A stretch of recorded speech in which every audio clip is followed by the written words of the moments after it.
agenda. So we're actually these are the board of directors with the West Dakota Water Development District, and we really appreciate everybody coming here to share your ideas with us as we go through the agenda today. So we're going to be actually conducting business. A few housekeeping things. As you take your turn to speak, we have a microphone over here at the end of this table, and we are going to be recording this meeting as just a regular meeting. So when you come forward and speak, identify yourself and who you're associated with. There's a lot of people here today, and I know there's going to be several presenters here, so we would like to limit your talk to your speech to about 7 minutes, and just in consideration of time. If anybody here has time constraints today and needs to leave early, let us know and we'll let you speak first. Other than that, we think probably this first session we can get through in about 2 hours and take a break, and then come back for the second session around 3 o'clock. So with that, again, thanks for coming, and I'll call the meeting to order. The first item on the agenda is the Pledge of Allegiance. If everyone can stand, please. I pledge allegiance to the flag of the United States of America and to the republic for which it stands, one nation, under God, indivisible, with liberty and justice for all. If you could remain standing, we're going to have a short invocation by Director Bialotta, please. Lord, thank you for this day, and let us all reflect that 75 years ago, the invasion into France to liberate Europe started. So I'd like to ask everybody to please keep veterans and active duty military in your hearts. Many of those came back injured, and some never came home at all. And they deserve our thanks and our praise. In the Lord's name we pray. Amen. Amen. Thank you. Mr. Maloney, if you could call the roll, please. Cohen? Yes. Yerke? Here. Driscoll? Here. Jovic? Rollinger? Here. Williams? Here. Mack? Here. Bialotta? Here. Harris? Here.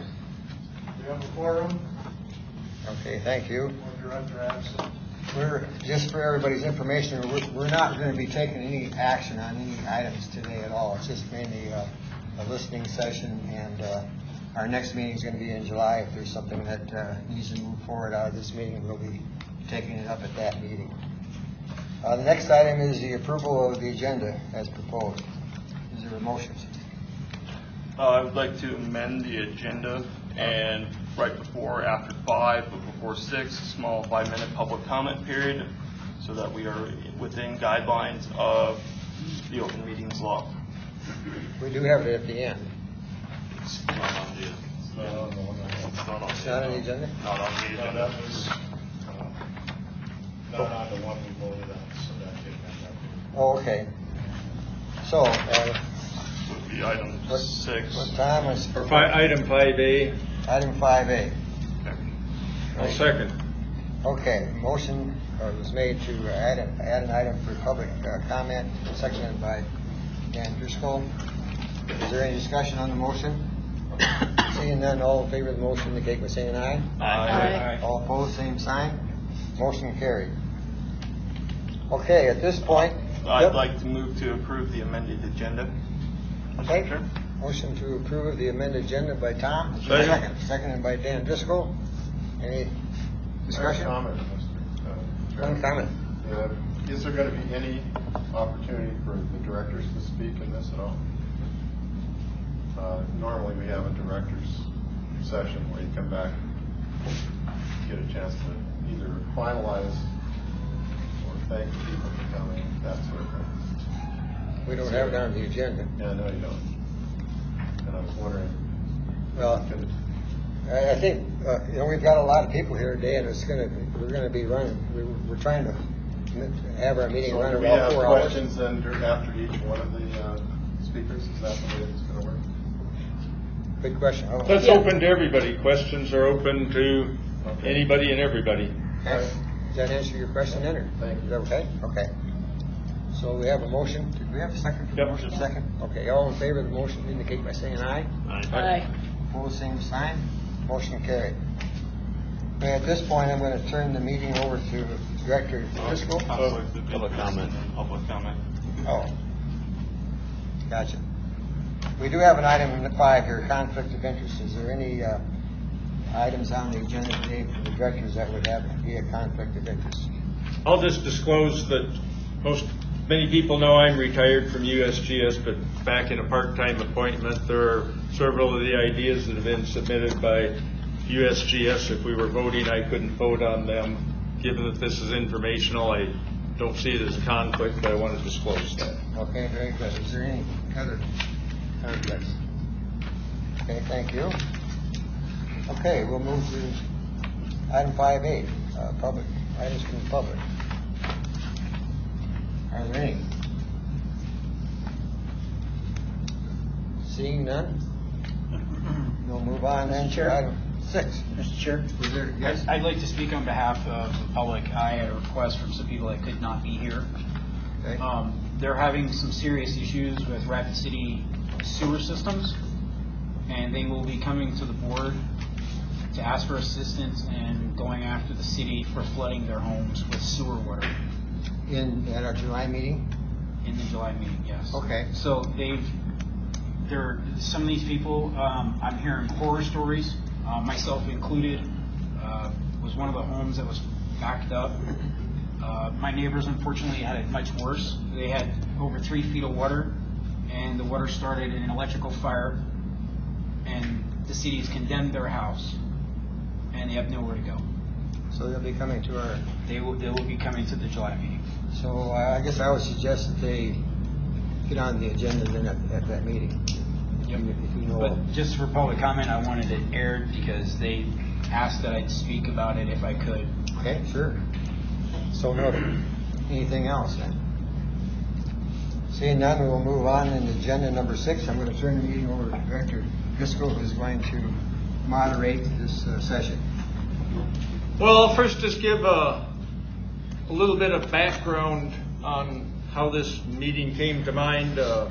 Several months ago, a person come up to me and said, maybe something for West Dakota to consider would be a more strategic approach to the sort of projects you've become involved in, and maybe you should find some way to determine what your priorities are and the like. And I said, well, it's kind of odd, but just a couple of days ago, it come to mind to have a listening session and have ideas brought to us might be something useful. Kind of what spawned that in working with USGS, there had been several occasions where I'd attended basically brainstorming sessions hosted by South Dakota Department of Transportation, their research program. And they'd have people bring ideas in, and it's a pretty effective process for getting ideas on the table.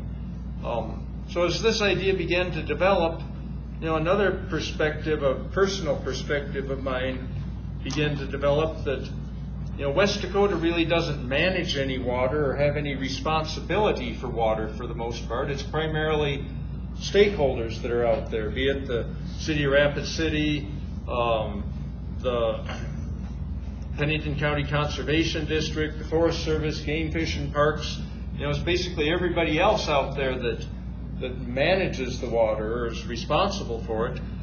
For the most part, the only water that West Dakota really needs is a couple quarts a month for people to drink at our meetings. And so I got to thinking, really, if we're going to have an idea session, we really ought to bring the stakeholders, to the table to hear these ideas. And, basically that's the first half of this session. We'll call it just a listening session, an idea session. And then in the second half, it's really kind of a roundtable session. But I think a big part of the purpose is to ask the question, how can we bring these different partners to the table? If West Dakota's looking at funding projects, really all that West Dakota has is tax dollars. We're a taxing entity, we have taxing authority, but it's really the other stakeholders are out there that have the priorities. And so rather than West Dakota really funding projects individually,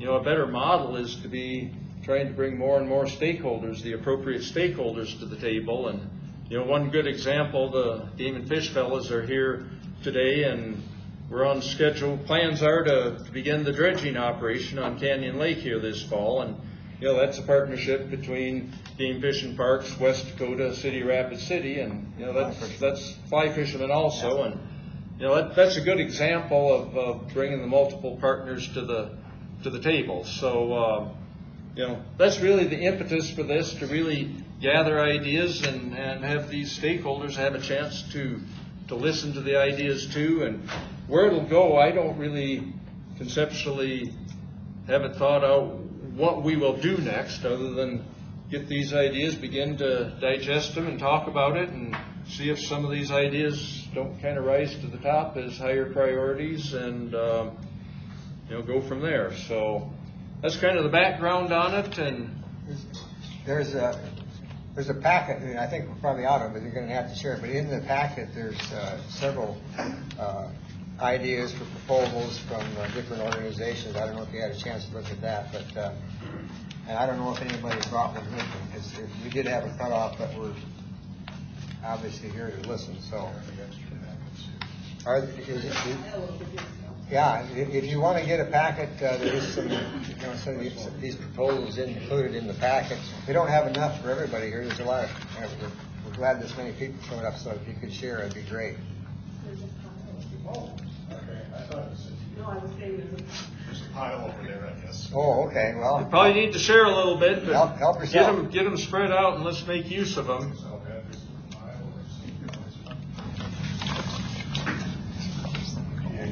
And please make sure you've signed in, and it helps if you can make yourself a little name teepee or put one on your shirt in case we're wandering the hallways. It's nice to be able to identify people and not go, I know you. Beyond that, are there any questions we'd need to address as far as how we'll go about things? It'll be, pretty informal. I'd asked Linda to keep track of time. We kind of arbitrarily said, well, let's give 5 people 5 minutes and then 2 minutes for questions. And if you end up using your question time, speaking fine. And I think the amount of material we've got, it'll work out about right. So we'll know it when we see it. But the idea is to keep it short and just get the ideas on the table, and what will come of them will come later. See if somebody's. I think there's a couple that do have time constraints that they'd want to start. Anybody with time constraints needs to get out of here early on. Lisa? Anybody else? We'll get you. And I think we've got you pretty close to the front on this. So okay. If that'll work out, we'll just go through them in the order that they're listed in. Then, and the first one is an idea that I had submitted, and we'd actually sent it around as an example, and so people have had time to see it. I'm not going to elaborate on it a lot, but the gist of the idea is to basically put together a group and look at developing a proposal for the SWARMS program. SWARMS is the acronym for State Water Resources Management System that's administered under South Dakota Department of Environment and Natural Resources. And this is a mechanism by which DENR could bring funding to the table. And the idea is that this would be for a comprehensive effort of addressing water quality issues along Rapid Creek. Part of the background, several months ago, we had a couple of proposals that were brought to West Dakota, for funding consideration for, a couple of bacteria-related studies. And as it turned out, those we did not vote to move forward on those. There's a lot of interest, but at that point in time, we had West Dakota and Rapid City had identified at least preliminary plans to participate in funding, contingent on approval from their city council. But we're always basically short DENR as a stakeholder because they really don't have a mechanism to fund things like this. And as I scratched my head, I said, well, why don't we look at this as a possibility? This was the mechanism under which the Black Hills hydrology study was funded by DENR. That had been a long-term project that basically involved 25% funding from West Dakota and other local entities, 25% from the SWARMS program, and then USGS was the technical entity involved with that, and they put up dollar for dollar cost share. And so, a very effective way to basically put together a large and long-term funding package. And, it occurs to me that perhaps this could be an appropriate mechanism also. So I kind of threw that out as just an idea, as an umbrella, and what we'd intended to do then was, there are anything that basically has a feel of water quality in Rapid Creek or water quality elsewhere has kind of been grouped just behind that. And so whether or not we would proceed with trying to formulate such a proposal would be something that would happen between now and then. Basically, these proposals, I believe I probably put it in here, are due October 1st, I think. It's either that or September 1st. I'm thinking October, but we'll look more closely at that. The process also involves you have to be on the state water plan, in essence, with you have to have something that's basically approved as a possibility. If that's the case, then once your idea is submitted as a proposal, is considered by the South Dakota Board of Water Management Board, is it? Water and Natural Resources. Yeah. Basically, they decide what projects to suggest for funding, and then it goes to the legislature for funding under their omnibus process. So there's kind of a mechanism there, but it in essence qualifies. There is a category that's been listed on the basically the State Water Facilities Plan, I believe, and for basically studies of hydrology and water management in South Dakota. So basically we've got a placeholder that qualifies us, and if there's if this would turn out to be something that grows legs, this is something we might proceed with a proposal on. So I think I'll just stop there in terms of my overview on it, and if there's any questions, we could take time for a question or two, and then we could kind of continue moving down the list. So any questions on this concept?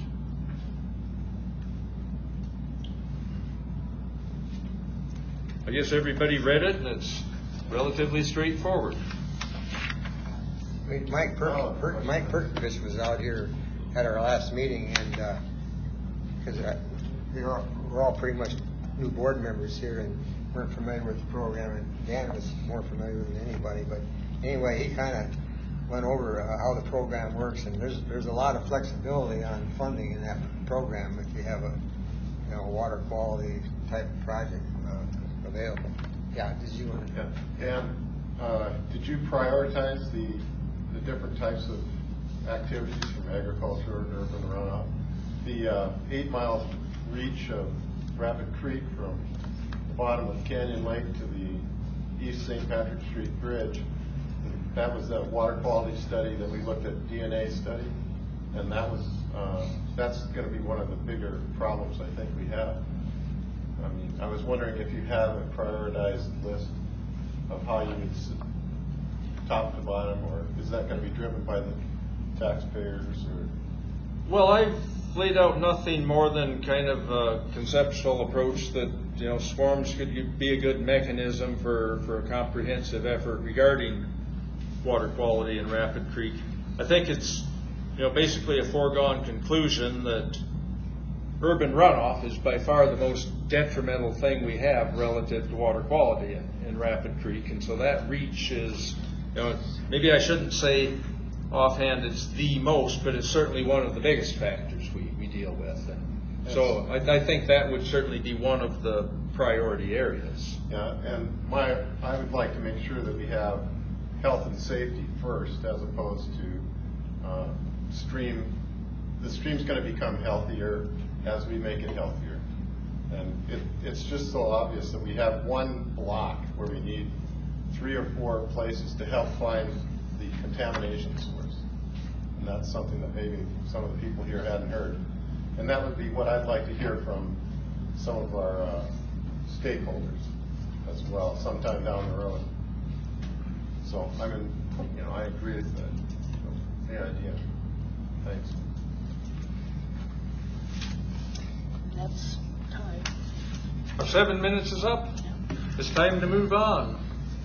So I guess the next one is aquatic ecology and integrated watershed management.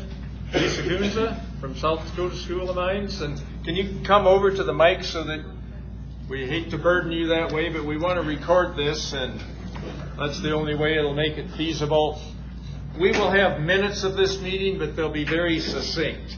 It'll really represent who talked, and we'll capture the title and the people involved. And beyond that, if people want to hear more, they can listen to the recording that'll be available on the internet. Yep. Okay, well, I'm going to start out introducing myself because I don't know it. I know a lot of the people in the room, but I don't know everybody.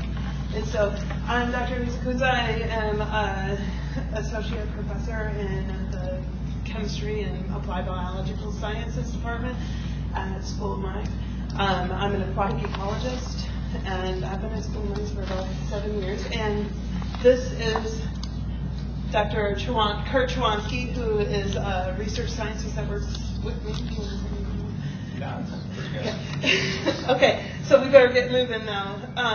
I didn't want to submit a whole bunch of separate ideas, and so you'll see here that we just kind of listed some of the things that are more priorities in our mind as we have developed projects or tangential projects associated with it currently. So starting off, spatial and temporal nutrient dynamics. There are many states that are working on developing nutrient standards and understanding the processes that our creeks and rivers can give us. For example, nutrient uptake. If we look at what's going on currently, then if there becomes pollution problems in the future, we know what we're trying to get back towards. But without that, we are starting at ground zero at that point in time. And so we would be happy to contribute to anything associated with developing nutrient criteria in the state of South Dakota, and looking at nutrient dynamics in any of the creeks. I have been funded previously to look at Didymo Sphenia gemnata not distribution, but aspects of Didymo and how that influences the macroinvertebrate community in Rapid Creek. And one of my master's students a few years back completed his work on that. And it becomes clear that maybe flow regulation would be one mechanism, but we need to understand the distribution, the thickness, many aspects associated with Didymo to be able to understand whether or not flow adjustments could help reduce, the problem in Rapid Creek. And then bacteria, I've also been funded by the board associated with DNA projects looking at pathogenicity of bacteria previously. I think that one of the avenues, we could potentially continue down that avenue and do more of the molecular side of things. To me, it is developing that health risk assessment that you're talking about. But just one idea that I want to throw out there associated with that is, if you have bacteria in the water and the water is impaired and you want to know whether or not it came from humans, maybe the initial source is humans, but we don't know whether or not the bacterial community that is resident in the sediment ever goes away in Rapid Creek. And so to me, that should be a priority of understanding whether or not the conditions are appropriate in which the bacterial community in the sediments decrease. at any given point as well. So, and I think that that ties into the source tracking as well as looking at the health risk, developing a health risk assessment, particularly associated with the bacteria. The next bullet there, predicting future Black Hills hydrology. I think if we don't embrace our climatological friends and understand how climate modeling, particularly for the Black Hills region, because it is different the way that the climate system works here, and incorporate that into what precipitation, what might we be seeing, as we are obviously getting large swings over the last few years. So understanding how those fluctuations in precipitation and air temperature influence stream flow and water availability. And I'm going to turn it over to her. Hi, well, that's really great. Thank you. It's a pleasure to be here, and I appreciate this opportunity. The next 5 are related to all of these, and the assessing relationships between stream water temperatures and stream flow. This gets at something that may or may not be affecting fish populations in Rapid Creek, and estimating or evaluating fish population dynamics along Rapid Creek, as Game Fish and Park has been counting the fish and measuring them for quite some time. And it would be useful to understand how those things have changed over time and look at it along the creek longitudinally. And as of yet, there aren't any reports that link those things. There's one from Dan James in 2010 that looks at drought being a factor of fish populations. So moving on, it would be great to utilize all the data that they've collected since, the early 90s, essentially through the present. And in Rapid Creek, that's some 317 fish counts. So it would be useful to look at those things. Developing stream habitat project maps, that feeds into other considerations where Game Fish and Parks, the board, we've done a lot of work to improve riparian buffers, do in-stream habitat projects, deal with valves, and it would be great to understand whether those things were effective at doing what we said they were supposed to be doing. So while Game Fish and Parks has that data available on all those, as of yet, that's not publicly available and would really help us understand past management actions and consider future ones that we might take.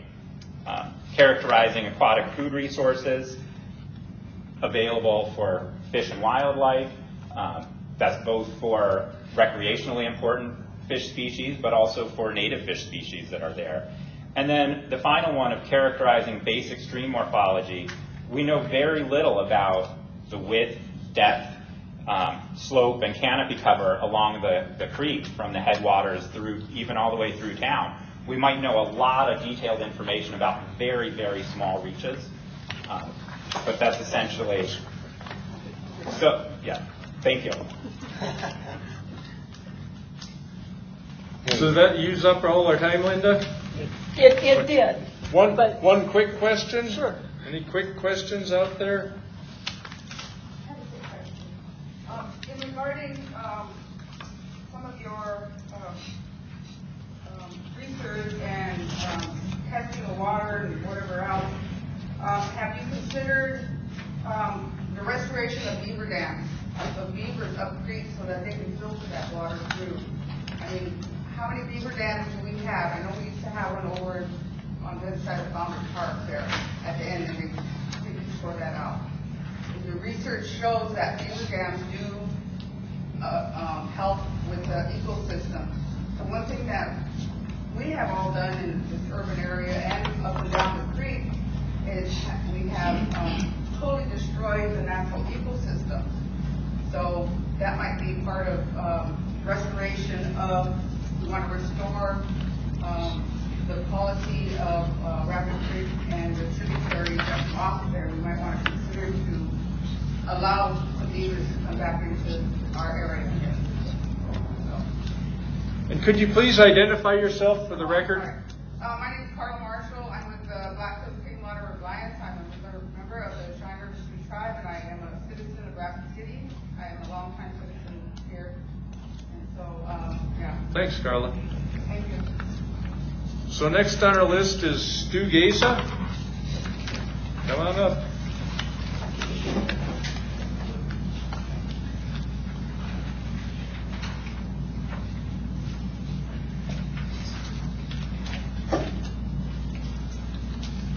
Okay, my name is Stu Gesa. I'm an assistant professor at Civil and Environmental Engineering. So I have two ideas to talk about.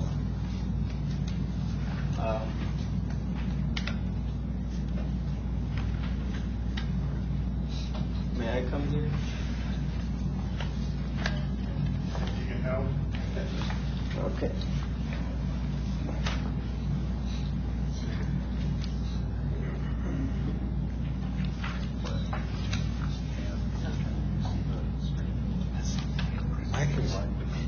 I can see it, but you probably. I can see it.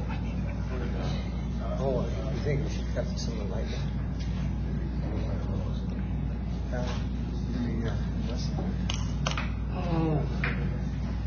Do we adjust the light at all? Or? Can everybody see that screen? Or is it too Dan, light? do you recall how to adjust the lights? They have a PhD in light adjustment that they normally have. Look. It's not, Yeah, there. there you go. Hey. Wow, It's a everybody switch. can see it. Hey, look at that. All the way off? Can I present from there or I should be here? You want a little light or not? Will that work? No, I mean, I'm fine. Okay. I want to change the What slides. you gotta do is let go before they dim completely, or if you double tap, they'll come back on, I think. The left one. Or hold the top part of the left activator to switch. Basically, there is no microphone. This is just so your voice will be recorded. But sure, go ahead. That'd be fine. You want to go up there? Sure. You got a mic? Yeah, that's good. Is there a mic right there? Yeah, Dan? I can move one. So the first, Here, we'll let you use this one. okay, thank you. Just lay it there. Pick you up, okay? The first project idea is a decision support tool. And we are developing a decision support tool. This is, we started a collaborative project with Colorado School of Mines and UC Berkeley. And we want to adapt or tailor that tool to Rapid City.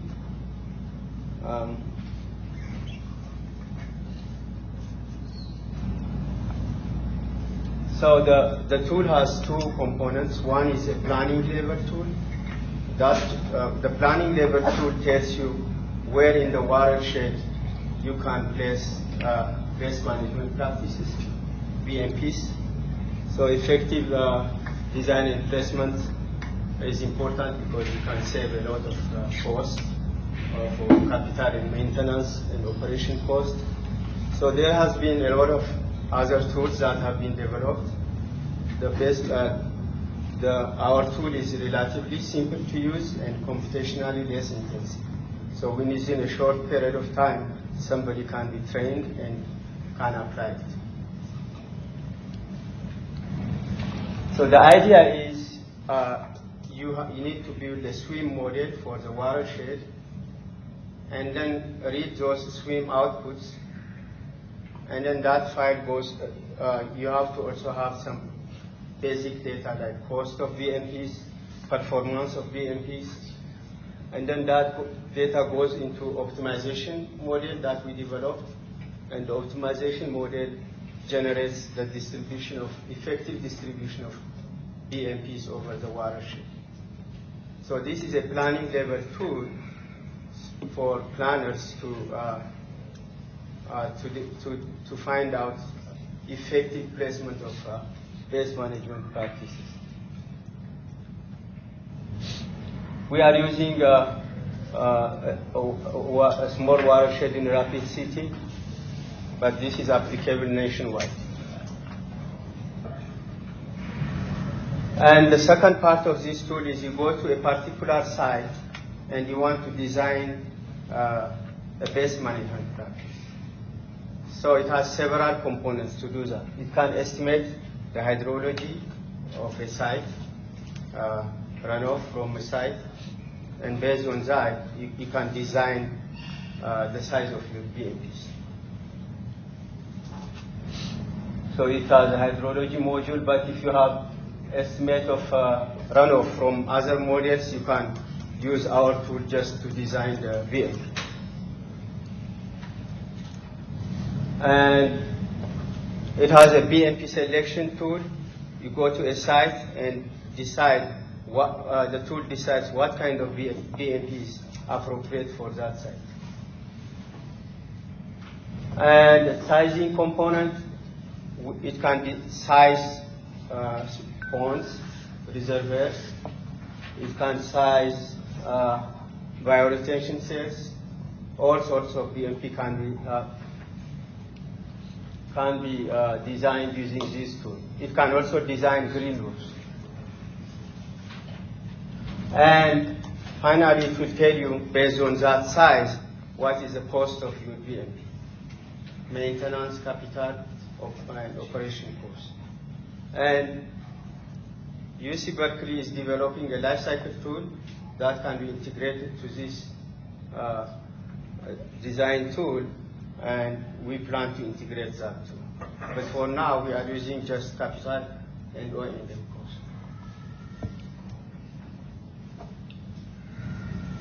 So what if we want to tailor this tool to Rapid City?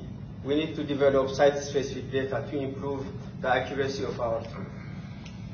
So we need water quality data from each land use, residential, construction, because water quality data varies from region to region. And we need also a PMP treatment performance data, and for that we need to identify some PMPs within Rapid City and monitor them to determine their performance. I need some water, sorry.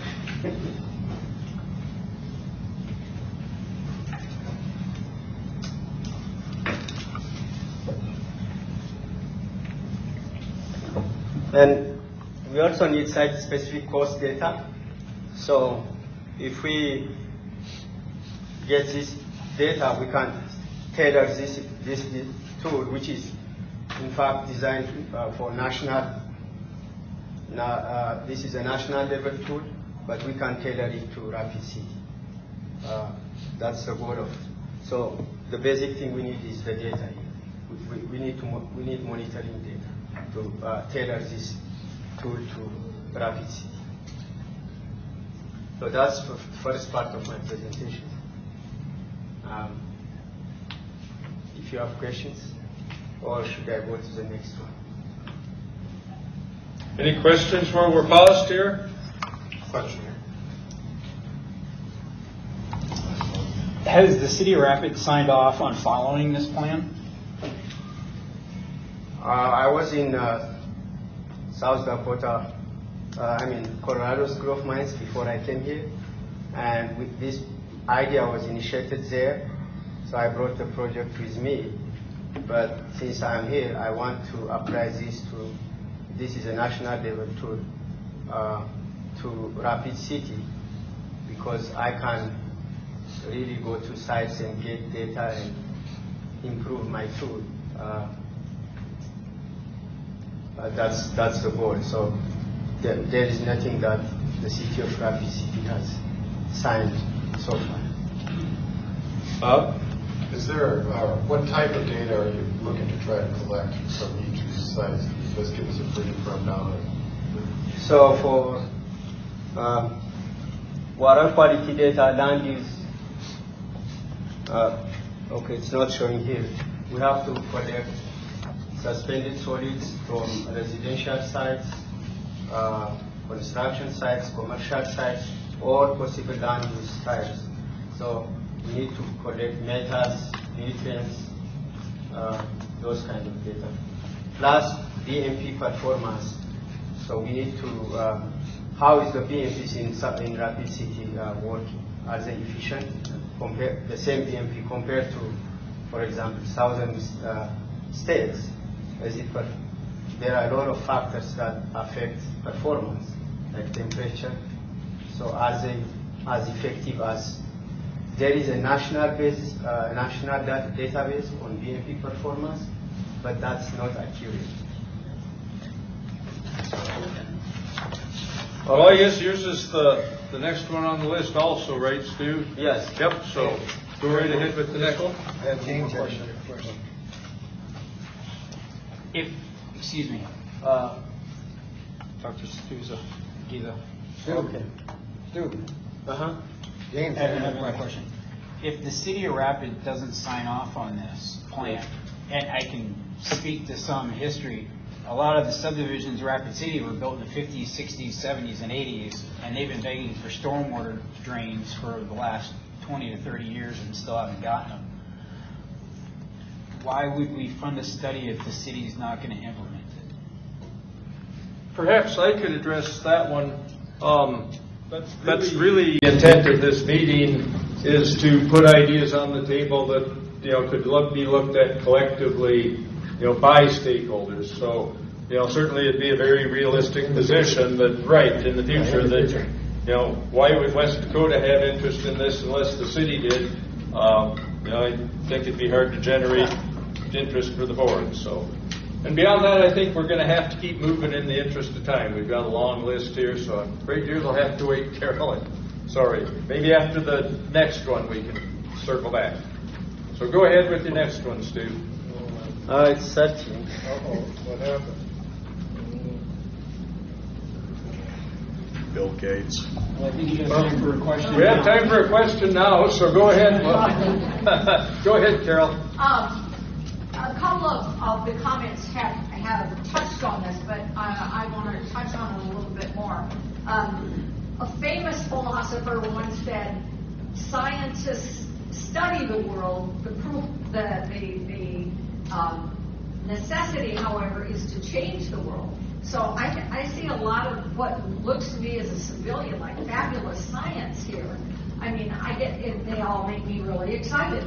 But if there's no sense of what a kind of follow-through would be, now some of these proposals name the stakeholders, but I would suggest to the board, the directors, that when you get to final cuts on this, you have your presenters summarize the follow-up work that they will do to disseminate the information and to make it effective in the world.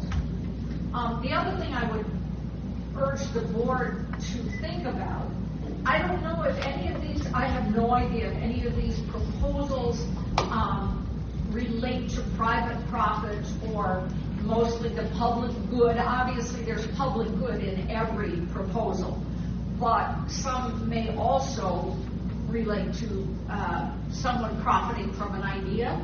And so I would urge the board of directors to ask themselves, who does this serve? And so I think each proposal should certainly predominantly or maybe exclusively serve the public good, which is found in if you go on South Dakota, state of South Dakota websites like DNR, it says the primary purpose is to serve the public good. And please state your name and affiliation for the record, please. Carol Hayes. I'm a proud citizen of Nemo, South Dakota. And I'm not here representing anyone, but I'm a member of Clean Water Alliance and Dakota Rural Land Action. Good enough. Thank you, Carol. Looks like we're up and rolling again. Next one. Yeah, this one. Yes.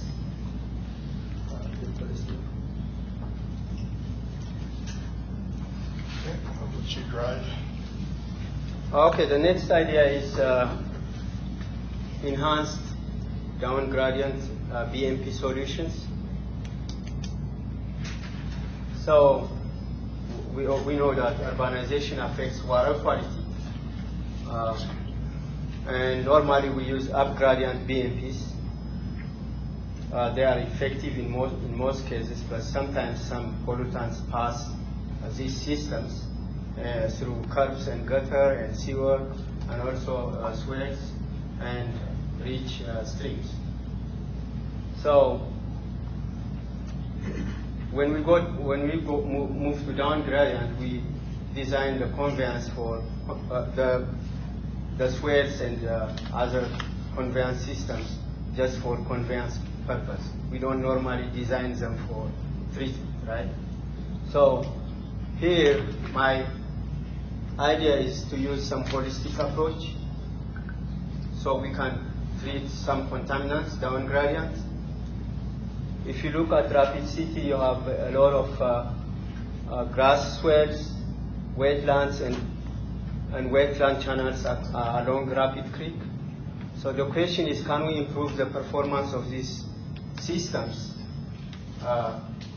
for water quality, not just for conveyance? And also the system I will be talking about is not just along the Rapid Creek. We can apply it to swales all over the city. So how do we improve the performance of these systems? One way we can do is we can use effective geomedia. And the second way is how the design of the geomedia itself, the design of that geomedia. So the objective is to identify effective geomedia and novel designs so we can enhance treatment.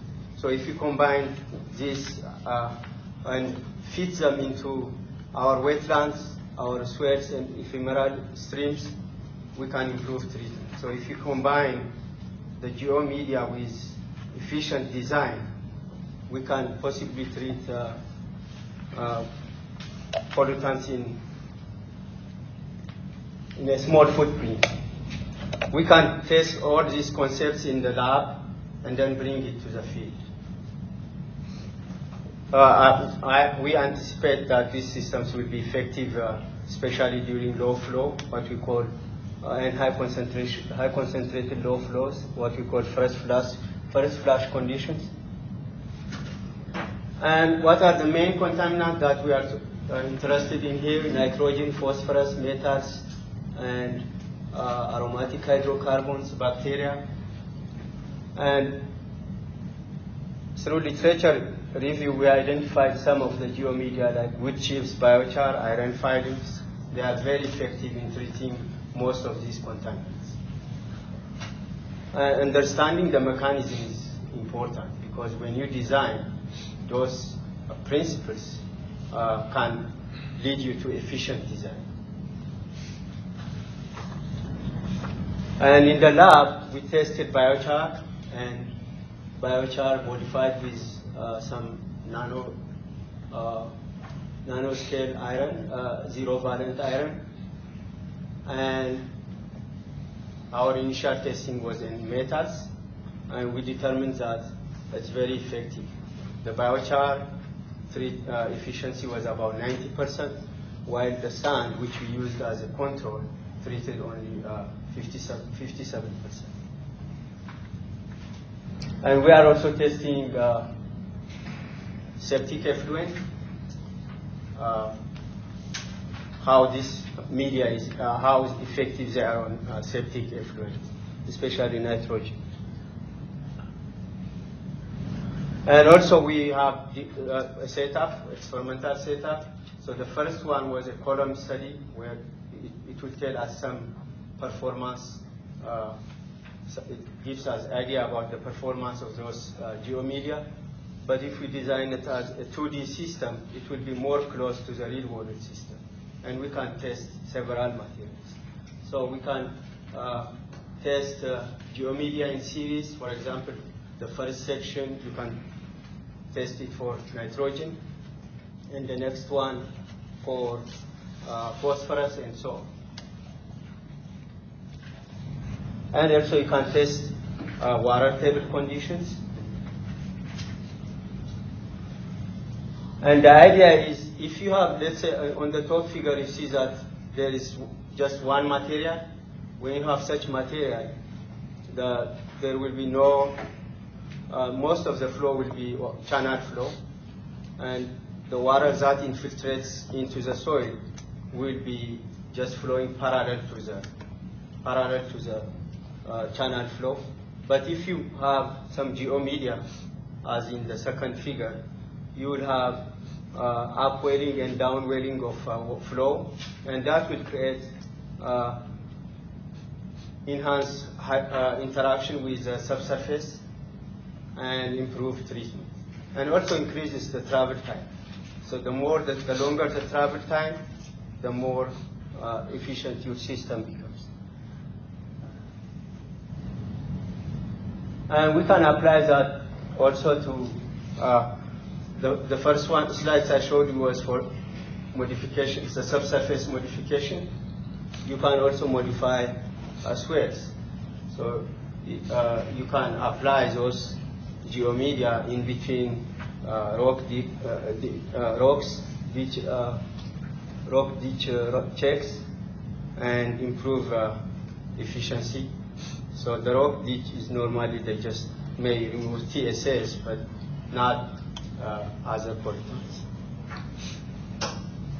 And also you can design them in series in layers, and each module can be designed for a specific pollutant. So this allows you to treat multiple pollutants. And there are several design possibilities. With a numerical modeling approach, you can test multiple designs before you apply it in the field. So this is the last slide. These are the benefits that we can have from these systems. So they can be retrofitted to existing down gradient BMPs, and they can be designed to work with natural topographic depressions and so on. And we can apply them in many sites in Rapid City if we come up with efficient designs. Thank you. We kind of overran by a minute or two on that one, so I think we'll forego questions. Okay.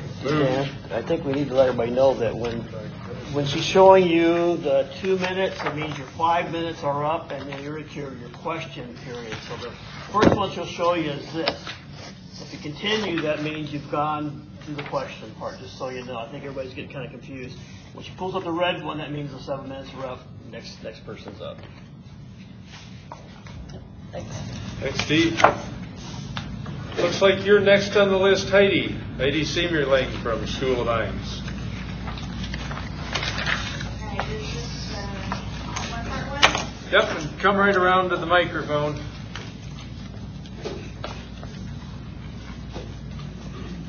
All right, so I have some extra handouts, so I'm going to pass this along.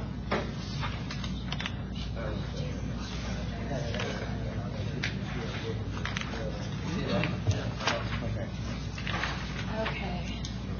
We do actually have 2 slides.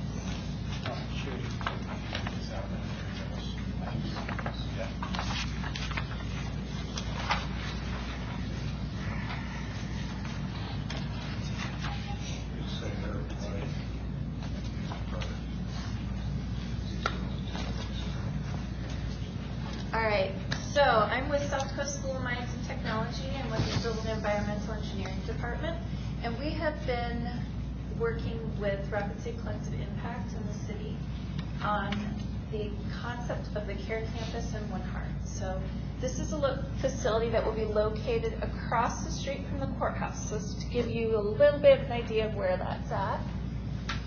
So what do we want to do with One Heart? One Heart is going to be a community resource that we have the opportunity to make a difference with. So one of the goals is self-sufficiency and sustainability for the residents. And to support that, we've come up with some different ideas as to how we could use resources a little bit differently. These grounds are going to be renovated, and as renovations take place, what if we use this as a demonstration site? It's going to be very highly visible. We can show people how things can be done differently. We can capture the water off of rooftops of large buildings, reuse it and repurpose it. We can create a lovely garden to protect children while they're playing, or a food wall that's surrounded by rain gardens to collect and reuse and repurpose that water. We can look at a greenhouse, and that greenhouse can be a year-round growing facility that is fed completely from stormwater captured from parking lots, and can be used for different demonstration projects or aquaponics with Western Dakota Tech and classes with the school lines. So the idea is, as renovations take place, we can use it as a demonstration to show people and residents how things can be done differently. If you have ice build up on your sidewalk, well, you can put in permeable pavers to improve the water control within that location. All of these little things that individual homeowners can do, but aren't necessarily aware of, this can give us an opportunity to give a very public avenue to show people how to do things and to produce signage. So Dan is here with One Heart, and he can explain a little bit more. Jason, we've been talking about different green roofs. Unfortunately, we don't think the infrastructure that has been purchased will be able to support a green roof, just because it would take way too much renovation. So we came up with some alternative ideas. So this could be a really terrific opportunity to show people how we can do things differently, and how as a community we can, and as individuals, we can work together to improve water quality. So with that, questions? Any questions about what One Heart is? Or what Something that, yeah? Bruce Ellison, is this something that's ongoing, an ongoing project, or? Yes, Dan can explain a little bit. And if you could say Yes. where it is, too. Yeah, okay, so One Heart is going to be coming online here in just a couple years. And if you haven't heard about One Heart, I really encourage you to do time constraints. I encourage you to Google that, do some research. Just type in One Heart Campus, and you'll come to a wealth of information through Rapid City Collective Impact on what that is, what their missions and goals are. But essentially, it's going to be a transformational campus for families and people trying to work their way out of poverty. It's not a homeless shelter or anything remotely close to that. It's completely different. So this is going to be an ongoing project for years to come as things begin to grow. And if we can establish community partnerships right now, those partnerships are going to continue to grow as well. And the ideas that we're proposing today are going to continue to grow as well. Carol, you had a really good question that struck me earlier of who's this going to benefit? Is it going to be for kids, families, people in the community, outlying communities? And I look at this project and I think this is going to benefit the entire community. Not only the residents that are going to be a part of this campus, but the entire city as a centrally located focal point for people to learn about water and how water affects us all. More about this organization. I see kids and school groups coming to this campus and learning about the system that we have in place. They can see it, they can touch it, they can smell it, it becomes alive. And they're going to remember that. We talked about signage in our proposal as well, giving credit where credit is due. And so I see placards explaining the system that we have in place. So there's a major educational component with this as well. So a huge benefit to the entire community. So I thank you for your question earlier. That really sparked some motivation for me. So I see this as a huge opportunity for everybody involved, and we're asking for your insights, your advice, and your potential partnership with this project, which will continue for a long period of time. Could you give this website again, please? Oh, I don't know it off the top of my head, but if you just Google One Heart Rapid City, it should pop up for you on the Rapid City Collective Impact website. I've got rcimpact.org. Yep, that sounds right. Out here, rcimpact.org. You bet. Thanks, Carol. So, yeah. Is this going to be right next to the old NAU building? It is the old NAU building. So the old NAU building is actually right here you can see the Care Campus, which is a little bit of a different entity. It's associated.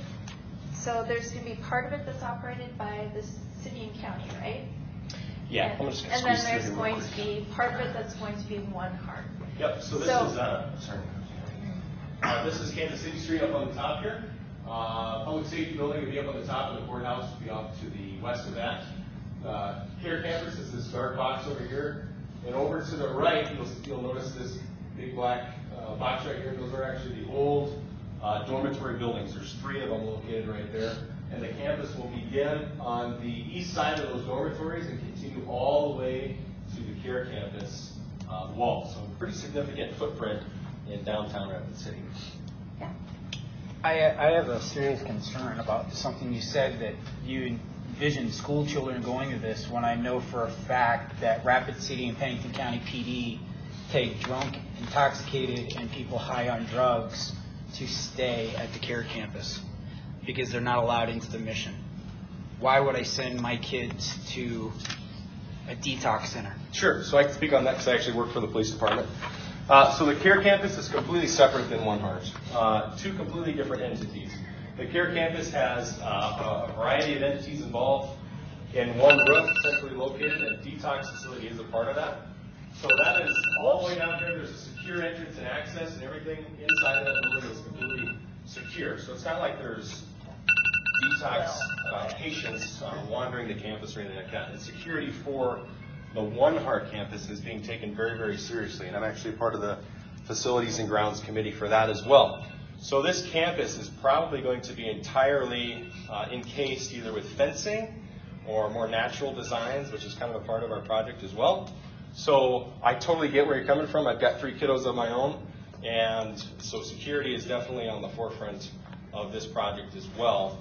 But I will tell you, dad to dad, I would feel once this is complete, I would have no issues having my kids present at that location. So we can answer questions later. I will be here for the whole meeting. I think we ran out of time on this. Yeah, one, I was sorry for the noise. So it goes. Jason, is yours up next? Yep.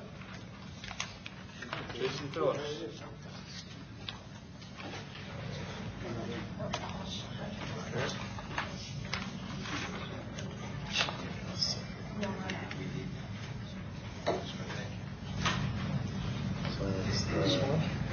It's the second one. My name is Jason Phillips. I'm a PhD student at South Dakota School of Mines. I've been doing green roof research for the last 4 years. I got little green roofs at the school, and we installed the green roof at the airport. I'm not here to talk about the green roofs. I'm just giving you a little background. I mainly deal with urban stormwater runoff and low impact developments, and how do we manage our stormwater in an ecologically based system. So you can go to the next slide. My little soapbox project, which I am not going to talk very long about because I think it's more important to talk about the networking.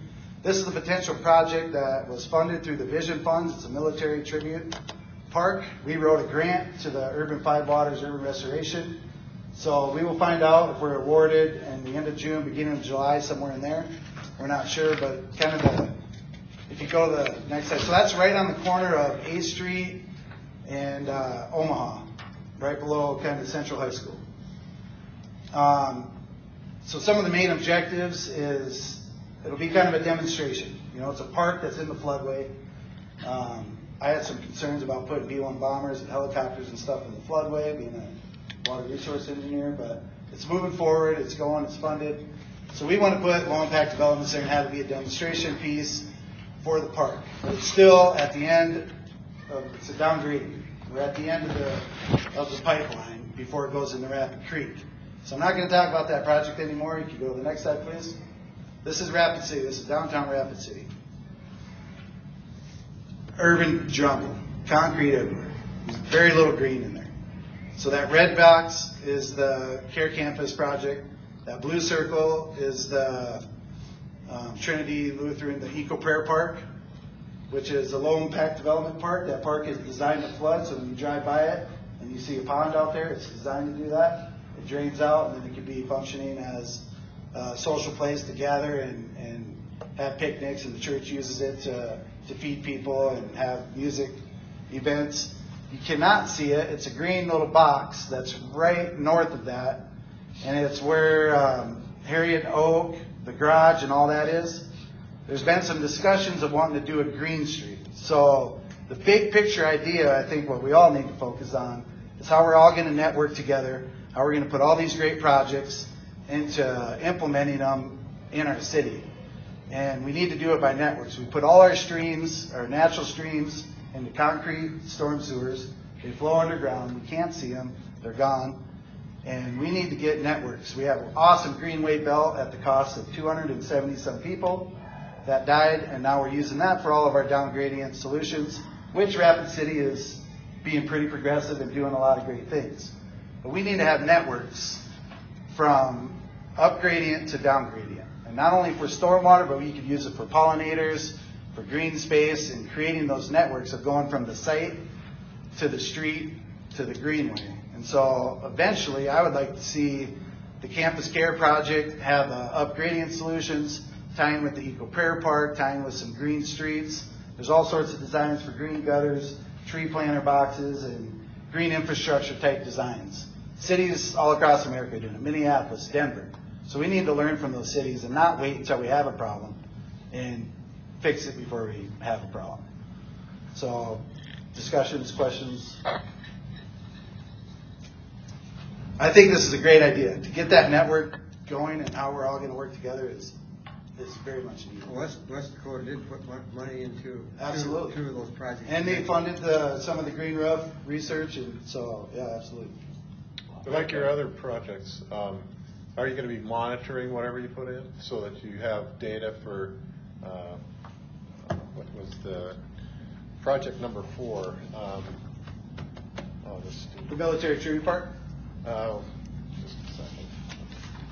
Cases number 4. Down gradient study. Yeah, and I think those solutions can be applied all the way up gradient, I would guess. Right, Dr. Giza? They're not just down gradient solutions. We could use those same ideas up gradient and go through that network, I would imagine. And so getting all this collaboration together, and we did all meet. Before we came to this, the School of Mines and the Civil Department all got together and discussed this of how we're going to build these networks. And there was multiple people that are here today talking about it. And it's great to get everybody's ideas out there and support these projects, but how do we get them all together and how do we make them all work? And right now we got Birdsall sand and gravel dumping sediment right into Lime Creek out there. Who's monitoring that? So there's a lot of issues that need to be dealt with. So we got 2 minutes to talk about it. Is there a beaver dam in there? You know? Absolutely. Yeah. And I wanted to tell you, at the baseball game last night, I saw a beaver in Rapid Creek right by the baseball fields. So, Baseball field over here? well, I don't know if I should say it because then they're going to go after me. We saw muskrats down by Central State Fairgrounds. So thanks for organizing this. Your first proposal that you put out is a great idea. And to go after that, to go after bigger money, to not rely on taxpayers and get it all to go fund all these projects. Well, it ends up all being taxpayers, but it becomes a broader base. Thank you. Hey, Galen, how's the roof at the... The roof is doing awesome. I'll show you some pictures when we're Oh, great. done. Thank you. So the next one is for systematically improving water quantity and quality in Rapid Creek. Who's going to be the lead on that? Lisa and Heidi?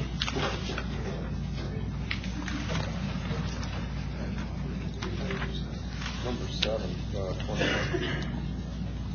Page 11. Dan, do you have those slides? Page 11. Oh, I'm sorry. Yes, those are those. If you could bring those up. There should be 4 slides and then 2 or 3 afterwards. So Dr. Kenner is in Mongolia. He very much wished he could be here to visit with you all, but unfortunately he had travel plans that took precedence. So prior to... Oh, I think it's, I emailed it to you. It's the one I emailed to you. No,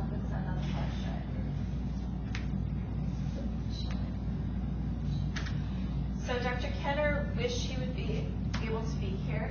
So prior to his departure, he held a brief meeting, and folks from Dakota Rural Action and the Clean Water Alliance were in attendance.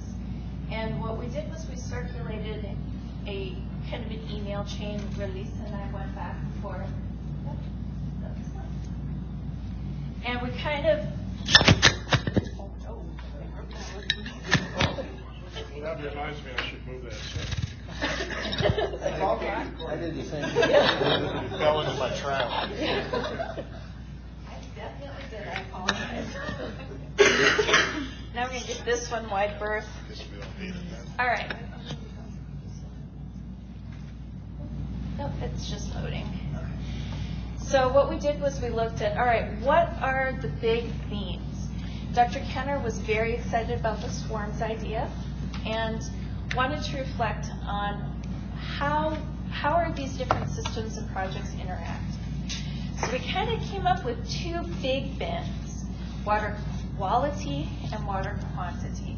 So when we're looking at the effects of our systems, we have that whole concentration versus dilution of different contaminants and pollutants. And you really can't affect one without affecting the other in the large part. So what are our big problems with water quality? We have urban runoff, non-point pollution sources, potential for mining contamination, and then really how is the system going to change over time? And then we're looking at the water quantity. How much storage do we have? Do we have enough water? Are we going to have enough water 20 years from now? And how are we using it? And what are our rights associated with using more? Next slide. Is it still thinking? We're going to have to do it without. Okay. So when we were looking at the differences within water quality, we kind of came up with two really big bins of what do we have versus what do we need. So Lisa has done work on the bacteria studies, which were mentioned previously, and we're looking at some green roof information and different things, but we need more. We really need to be looking at the sampling. How frequently are we sampling? What are we sampling for? Are we looking for those trace elements? Are we looking for specific contaminants? Do we need to be looking for something else? What are we missing? And we're missing an awful lot. We have some, but we're really going to need more to fully assess the situation. Then there's the question of urban runoff. How are we going to handle that urban runoff? We had down gradient solutions versus up gradient solutions.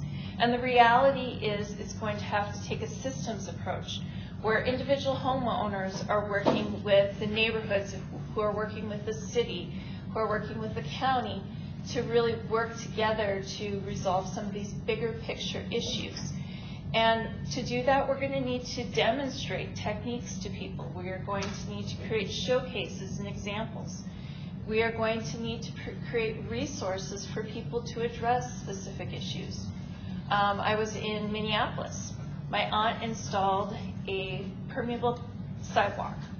So the Water Development District came and said, we need to improve the water quality coming off this neighborhood. What can we do? So my aunt went and said, you know, I would like to try that. I've always had ice build up on that sidewalk. I've slipped there for 40 years every year. I've slipped and slid down my sidewalk. So they came in and they put a permeable pavement section about the size of one of these tables in. And for the first time in 40 years, she didn't slip on ice last winter. So there are little small things that she did that one little thing, and that means she had no runoff coming off of her rooftop or off of her property. Things like that. How do we interact with pollinators? How do we interact with green spaces? How much water are we going to have for water quantity in the coming years? How is that going to be affected by changes in use, changes in land, changes in resources? So we kind of came up with a short list of different projects, which I believe are summarized And these, in the handout. So we're here to answer questions that you guys may have. We think the swarms idea is great, but maybe we need to even think bigger. Can I say a couple things? Yeah. We have 2 minutes, so I'm going to go really fast. I think one of the things that came of this is it was civil and also biology and geology combined, and having those ideas and things like that intertwined is kind of, I think, similar as to what the mode of the board is associated with this. Let's get everybody in a room together. Let's start talking about what needs to happen and how can we do that. And so I think all of us had so many ideas, we didn't know how to best organize it, but we wanted to put forth a School of Mines front to trying to help with building the storms idea and kind of umbrella a lot of the projects that were discussed. Yeah, so there's feedbacks. So if we build a demonstration project, then Stu will be collecting data for his model versus the USGS will be looking at the water quality for the whole of the creek. So these projects can intermesh and have multiple benefits and multiple uses. Any questions? We have a little bit of time. I didn't see the red. Nope, got about half a minute. In Minneapolis, did she get a tax decrease to No, Nelson? Why no, not? it was a grant. The watershed Oh, I district see. works with individual homeowners within that. So when they do landscaping for pollinators, when they do landscaping for habitat, water quality, and runoff, the first place they talk to is their Water Development District and their watershed. And it's provided individually to the homeowners. So she had to put forth money, but she got a good match from the watershed district. But what percent match did she get? I would have to ask her. Okay, She just told curious. me she was she wouldn't have done it without it. But again, it was only one little section about the size of this table. If every homeowner could do that one little thing, we could make a big difference. Yeah. I don't know if you guys are aware of this, but Rapid City Code actually prevents us from doing that. Rapid City Code for sidewalks is white cure concrete only, specific by law. Well, yeah, we can still pave our whole entire yard. Yeah, you could, but if you did, then you'd have pavement instead of grass, and the grass will absorb the water at least. Well, then we need to work with the city to change that law. Right. Well, we better keep moving here. Next is Jason Reitz, Green Valley Sanitary District. Please step on up.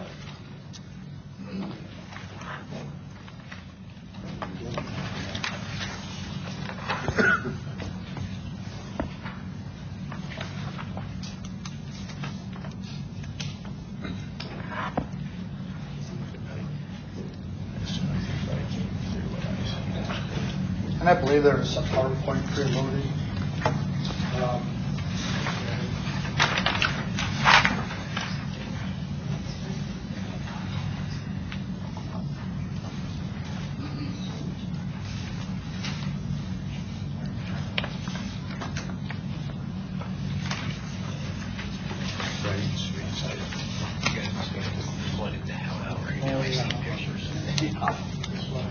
I believe so, sir. Go ahead and identify yourself in the microphone in case I mispronounced your name. Most of the time it happens. It's Jason Reitz, Green Valley Sanitation District Board President. Green Valley Sanitation District. First, we'll talk about where we're located. We're the east side of Rapid City. The boundaries are generally to the west is Reservoir Road, to the east is Anderson Road, the north side would be Highway 44, and the south side generally is the south side road down there. And you can flip the page after that. Most of this area, and that's the footprint there, most of this area, as you see, is located in the FEMA's floodplain. Rapid Creek runs right through that whole area, and it takes up a big chunk of it. And you see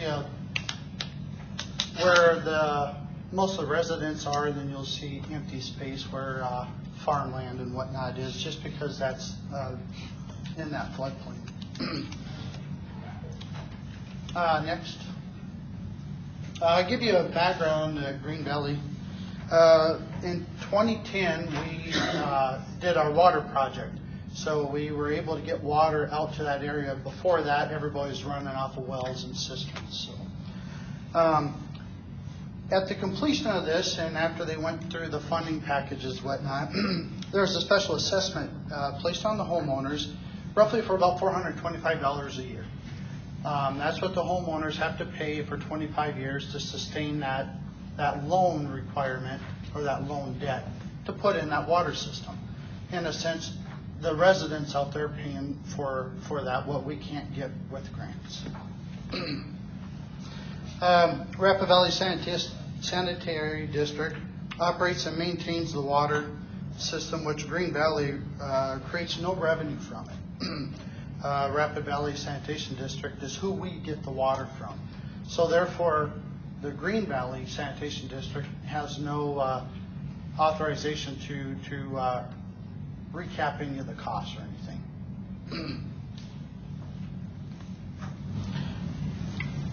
Next, please. Rapid Valley Sanitation District is pursuing right now a sewer system and plans to submit the funding application to DENR by January 1 of 2020. This will be awarded hopefully in March 2020. The Board of Water and Natural Resources meeting. The system will include approximately 50,185 feet of gravity sewer main and a lift station, along with 2,100 feet of a force main. I have my engineer over there, so he can explain a lot of that if need be. But in a sense, it's a lot of mains that are going to have to be put in to go to do this project to sustain sewer system to those residents. With that, our plans include 100% abatement of the existing sewer systems and the connection to each resident. It's a big cost to go from the street to your house and then to collapse those septic systems that are available or on site right now. Our plan is we will take care of that so the residents don't have to worry about the added cost. And we're going to get to that because this is going to be a huge project and it's a huge cost to the residents out there. Once we get all that in, it's going to be gravity fed. For the most part, everything drains into Rapid Creek, so everything's going to be from west to east, and then the water treatment plant is maybe a half a mile from our corner of our district, so it doesn't have to go very far. Next, please. Rapid City installed a trunk main along the south side of the treatment plant, up south side, and then up Reservoir Road, and then north along Rapid Creek. Rapid City told the Green Valley Sanitation Districts that they would not allow individual tapping. What does that mean? So we have to run a parallel trunk next to their line, and then at Central Point, we can tap into their existing system. Green Valley has provided connection points for Green Valley, or Rapid City has when they were putting that trunk line in, they put in connecting points for us. So they were very fortunate with that. Green Valley negotiated agreement with Rapid City for the treatment and to maintain that sewer system once it's in place. Milestones, if you want to switch, we've submitted state water plan, May 1, 2019. We submitted block grant funding package for this by 2021. Application acted upon in our board meeting, like I said, in March. The survey will be done in the summer of 2020, possible bid opening in the fall of 2020, and construction. we're talking about hopefully this running through the summer of 2021. Next, please. In conclusion, the project is estimated at $9.5 million. City of Rapid City is requiring Green Valley to pay $250,000 in addition to that 9.5 for recovery fee for oversizing that trunk line coming out of the treatment plant. We're hoping for a large grant through that DENR meeting, and Green Valley is requesting funds from us depending on what gets awarded to us. So we don't know that number yet. We'll know that in the future. Right now, with that special assessment tax, and just throwing numbers out there, roughly each citizen out there, homeowner, not citizen, each homeowner out there will be assessed. You can, are we on the same slide? Anyway, each homeowner will be assessed another assessment to pay for that funding out there for that sewer system. Roughly that'll be about $900 per homeowner. In addition to that, City of Rapid City, they will allow us to hook into there, and then we will pay those monthly fees of $62. So that's kind of where we're at. And I'm perfect. You were talking about your water system. Do you own the pipelines? Green Valley Sanitation. You own them, but you're not setting money aside for maintenance at all. No, we have an agreement with Rapid Valley, and it's through their collection of the fees from us. So they're helping you with the maintenance on the water? Mm-hmm. Okay. Yep. So is it your intent to come to West Dakota at a future meeting with a funding request for assistance? Correct. So your engineer has been to our meeting. Yep. So you probably recognize him over there, Ron Downs. So yeah, so I think with that much as background and our time frame, it's pretty straightforward, and I think we could just forego the questions, and we've got a lot more ground to cover. So, yep. Very good. Thank you. Thank you.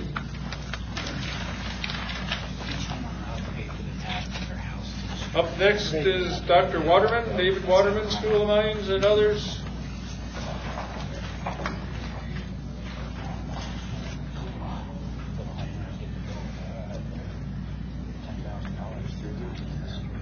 Well, we're just going to have to go short for a second. See any alternatives?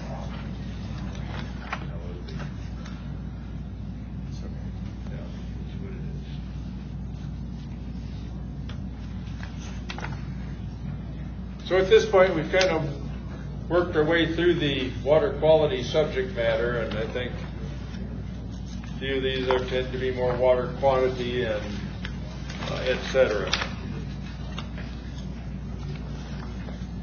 I've been having trouble locking up, So my presentation is pretty short. I'm going to start out just by introducing myself. I'm David Waterman. I'm relatively new at the School of Mines. I'm in the Civil and Environmental Engineering Department, assistant professor. My real interest and expertise is in channel dynamics, in sediment transport, in streams.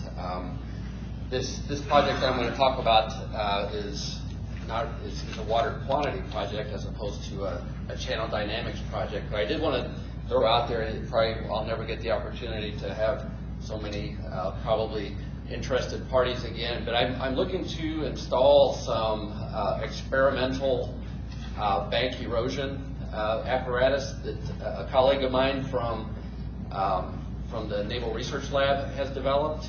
So if you got a site that like there's going to be like a real interest that's experiencing erosion, just shoot me an email and let me know. But I'm going to go ahead and proceed onto this. The idea behind this, again, that this is a water quantity project, and the idea has to do with Pactola and Deerfield and how we manage that water. And the intention ultimately is that we make the most effective use of every drop of water that comes out of those reservoirs. We've got a limitation. We've got a lot of demand from the city for water and barely enough water to meet it. So we really have to make use of what we've got.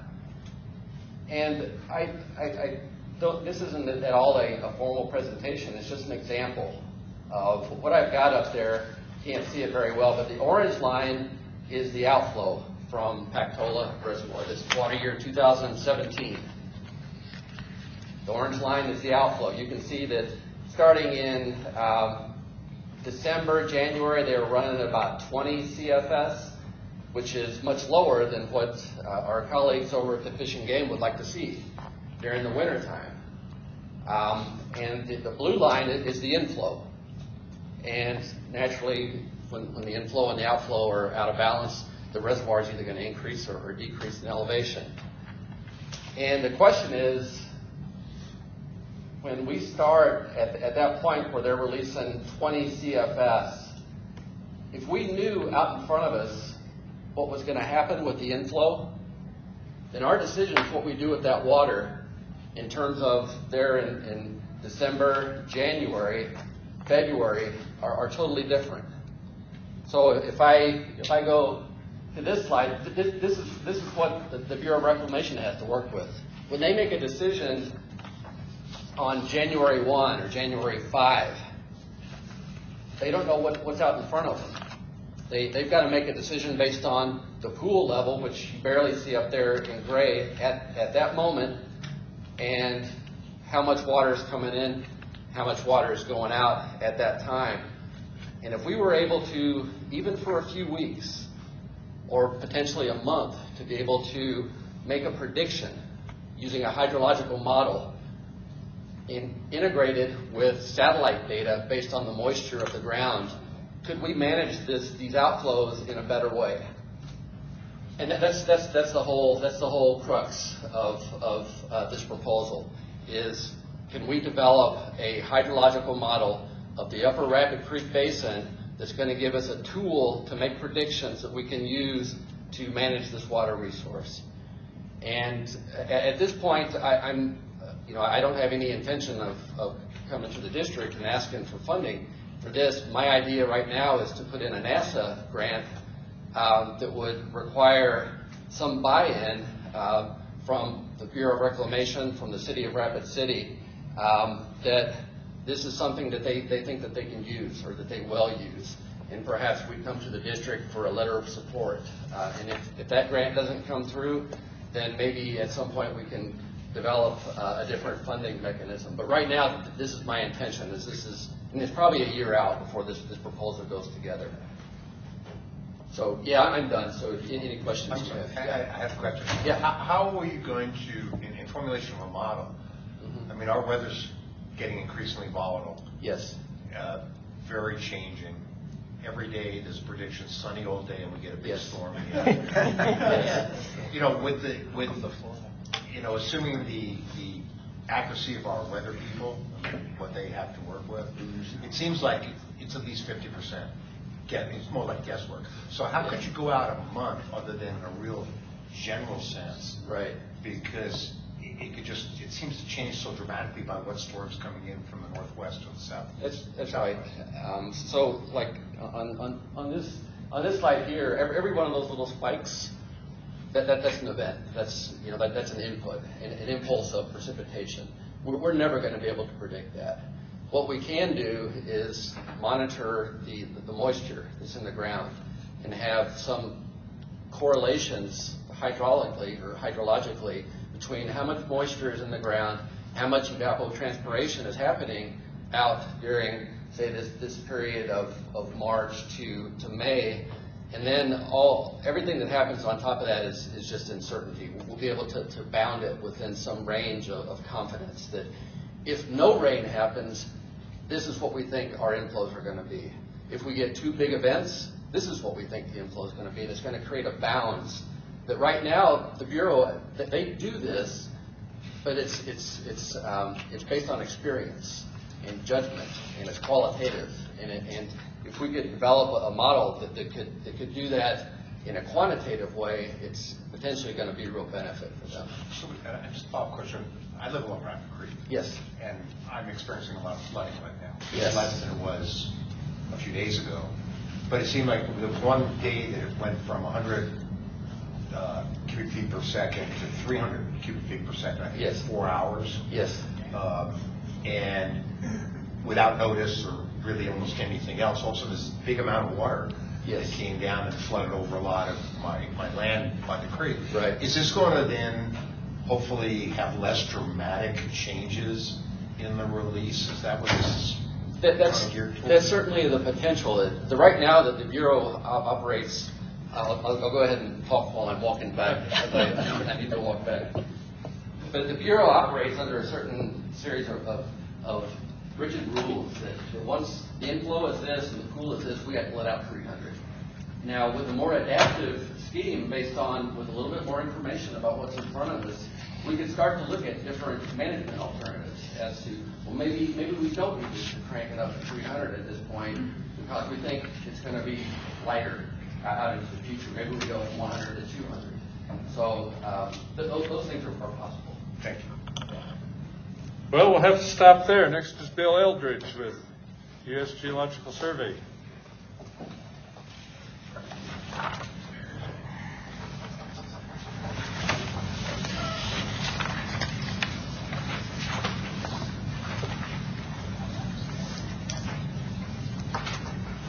Got a couple slides. I think Dan's got them preloaded there.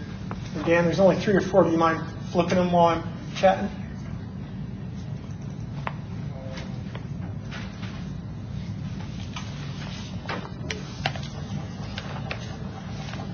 Top one? Yep.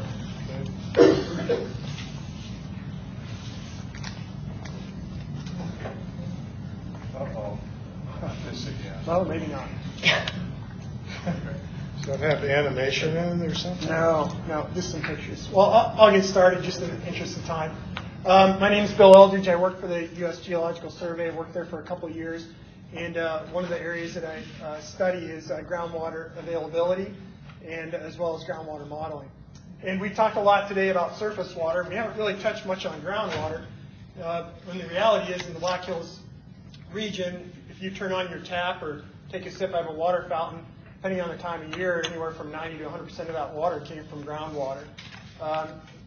The other 10%, of course, came from stream water. And both those sources, with groundwater and stream water, originate in the Black Hills.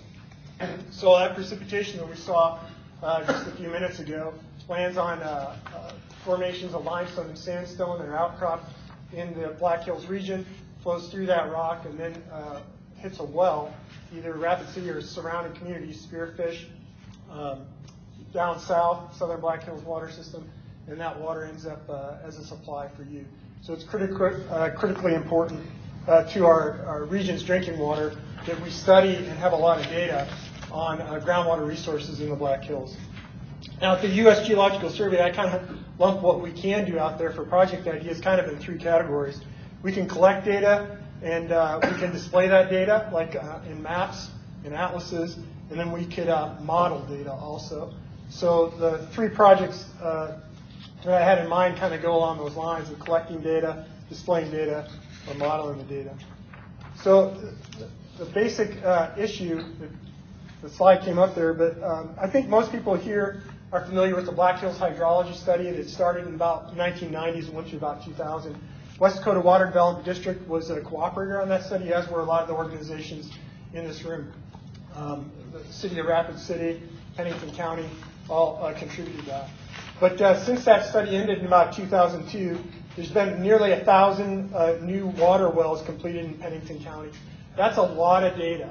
Every one of those wells that's drilled, it supplies a log to the South Dakota DENR, and that log contains geologic information as well as water information. We've had several new geologic maps and studies that have been completed since 2002. The South Dakota Geologic Survey just completed 2 superficial geology maps of the Rapid City area. From those studies, we also know that there's areas in the Black Hills that we don't have very much data. We have a lot of collection data, a lot of observation wells near a lot of the towns and municipalities, but not much up in the headwaters of where the streams originate. And then we've also had several new groundwater challenges in the region.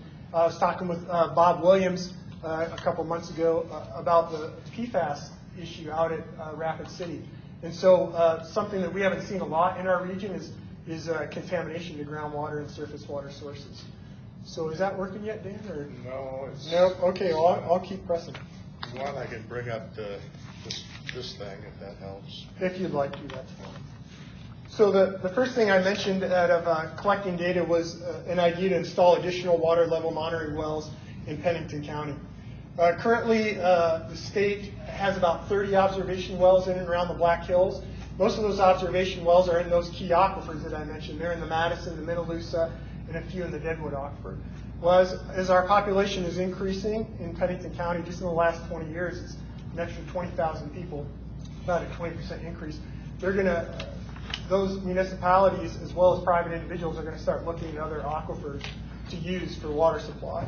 And so maybe a few additional observation wells. We partner with U.S. Geological Survey, we partner with the state, partner with these municipalities to put in additional observation wells, and not just in those three main aquifers I mentioned, but maybe in additional aquifers also. And those observation wells, what those allow you to do is monitor the storage in those aquifers, and then use that data, perhaps build a model to predict the impacts of climate variation on water levels in those aquifers. In addition, observation wells maybe in a municipality. I just started looking at this, but could we use observation wells to maybe predict the likelihood of sinkholes in some of the formations that are in and around the city? There was a sinkhole reported just on the 30th of May, just on West Omaha, not too far from here. So would additional monitoring wells help the city or help somebody predict the likelihood of sinkholes in their area? So that kind of takes care of data, basically advocating additional wells, and that would be certainly something we could partner with the state, as well as with municipalities, as well as West Dakota Water Development District. The second idea is to update a lot of the potentiometric maps as well as the geologic maps of the Black Hills, and maybe with a focus on Pennington County.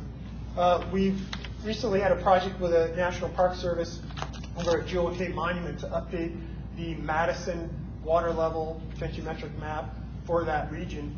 And as we were doing that, looking at maps that we used during the Black Hills hydrology study, there were some areas that were up to maybe 100 feet different, just solely based on new information that we have. Thanks for the 2 minutes. So at $50 a foot, sometimes to drill a well, I'm sure it would be nice to know if you were going to hit a water level 100 foot earlier or 100 foot later.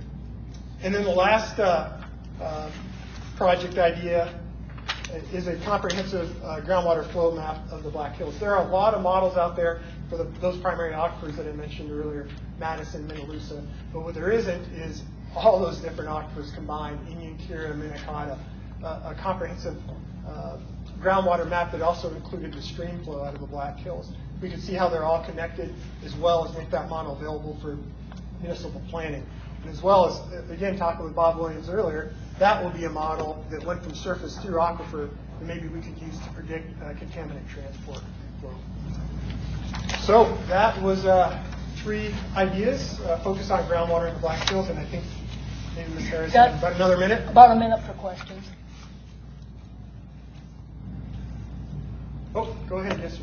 Yeah, Rick Bell here in Rapid. All the ideas you talked about seems like what USGS should be doing. So why are you looking for money elsewhere? Why doesn't USGS support what you're asking? Yeah, that's a great question. Now, for some of our data collection, we are funded directly by the federal government. But for interpretation or display or modeling, a lot of times our funding model is to rely on the needs of where we are from the municipalities and from the state. So we actually get cooperators such as the West Dakota Water Development District, municipalities. They provide us funds to do some of those projects. So we're not 100% funded directly by federal dollars. Does that answer your question? We're a little bit like the Army Corps of Engineers is similarly funded like that. Any time schedule that you've got for these projects? Well, this was That'd just be wonderful. Yeah, well, I'm glad you like it. Really, I just came here for an idea session for putting in observation wells. We definitely would coordinate with the state and municipalities to do that. And hard rock drilling requires a special drill rig that the state doesn't have, but soft rock drilling, the state already has drill rigs. And what my idea would be, we could plan something out with the state, maybe within a year, we could put some wells in. We're really good at instrumenting and providing data. The state is really good about drilling wells, so it's a good partnership. Building a groundwater model, maybe a year or two, depending on its complexity. Thanks, Bill. Yep. Next up, we have Galen Hogestraat, also with USGS. Go far once. I can do this old school. These markers don't work.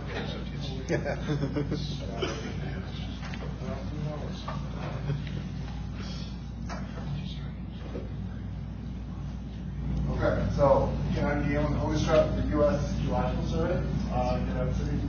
Kind of presenting an idea that our folks in North Dakota have applied this type of modeling to various areas, various purposes. So trying to find an application of that here in the Black Hills. So the idea is we're in a pretty wet cycle right now. Let's try to maybe quantify something that Dr. Water was talking about. Let's maybe try to quantify where are we on the spectrum and what's the new normal? What's the new 95%? What's the new 5% in terms of whether we might talk about flow into Pactola or what's the lake?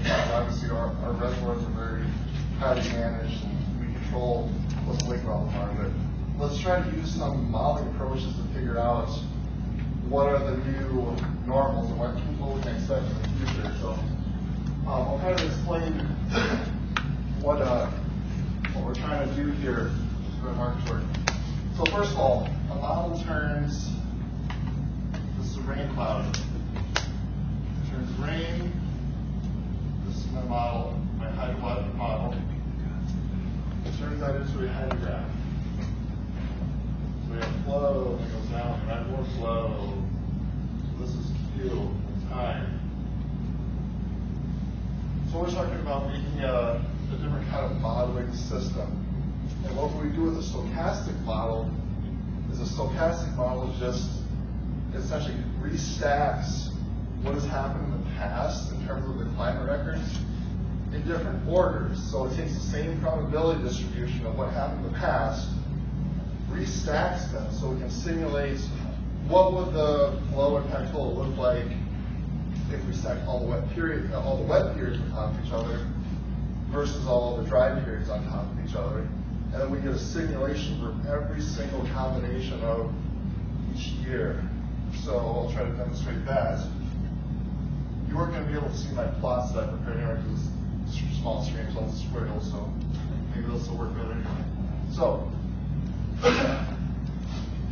like I said in the 80s where we had, let's say this is a precip.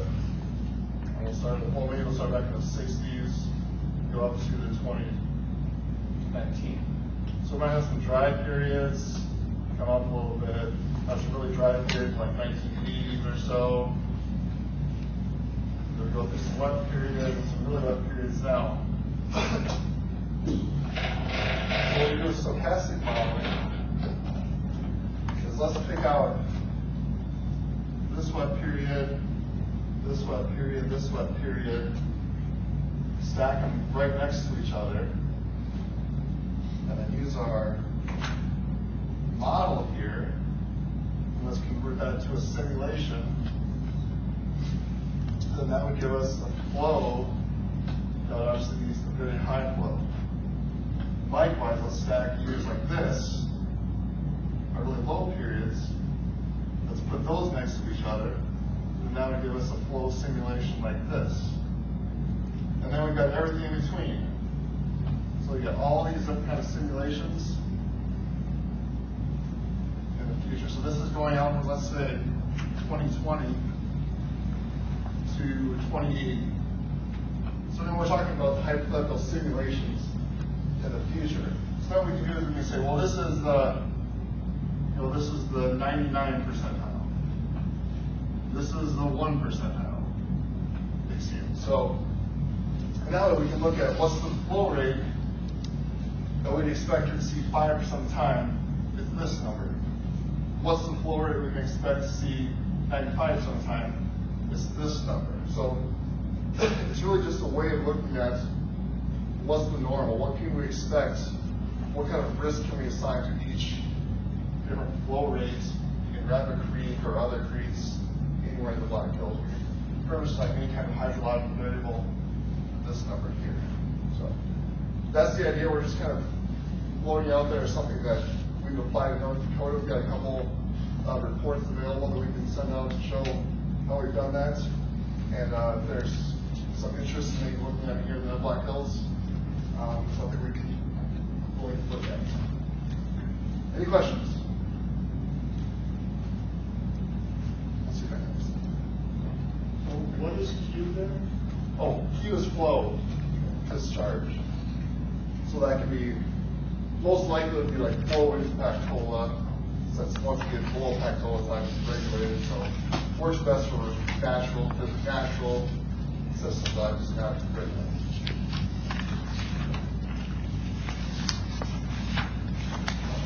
Caleb, perhaps you can just elaborate a little bit on how this is being utilized by North Dakota game fish. Sure. So, mentioned our colleagues in North Dakota have used this to model lake levels. So, in that case, they have natural lakes that aren't regulated. What the game fish department, well, they call it North Dakota Game and Fish Department. North Parks, there's no fish. But anyway, they wanted to know during this recent wet cycle, what's the probability that a certain lake would hold water at a certain level. So then we can do this kind of modeling aspect and tell them that as there's a 50% chance the lake level will be at this level for the next 30 years. And that would tell them, okay, well, we could probably stock some fish in the lake or build a boat ramp, because we know there's a really high probability that under the future climatic situations, this lake's going to be able to hold a fish population or something like that. Are stock dams going to be included in some of the research too? Like you got stock dams coming in within the tributary that come from different lakes and stuff. Yeah, that's all part of the modeling process.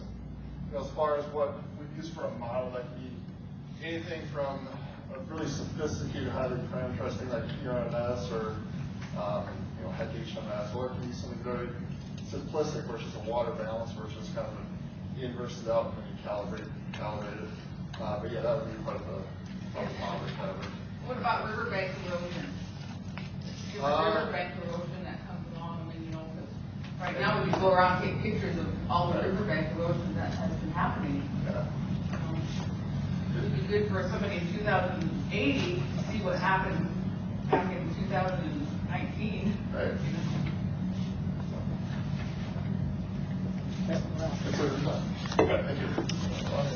Well, I guess that's it on that one. I guess I'm the next one. If you got a PowerPoint loaded for me, Dan, or available from the miscellaneous stream measurement network. Well, Dan's loading that. Just little housekeeping items. We've still got 3 or 4 short topics to cover, so I guess our first half will run over a little bit, and we'll just have to shorten the second segment to be a little bit less than a half. But I guess it'll all work out in one fashion or another. And while he's loading that one, I'll just move on to the next one, which is for Mark Anderson. That's on page 19. I wasn't going to spend much time on it. It was submitted by Mark Anderson, who's also retired from USGS.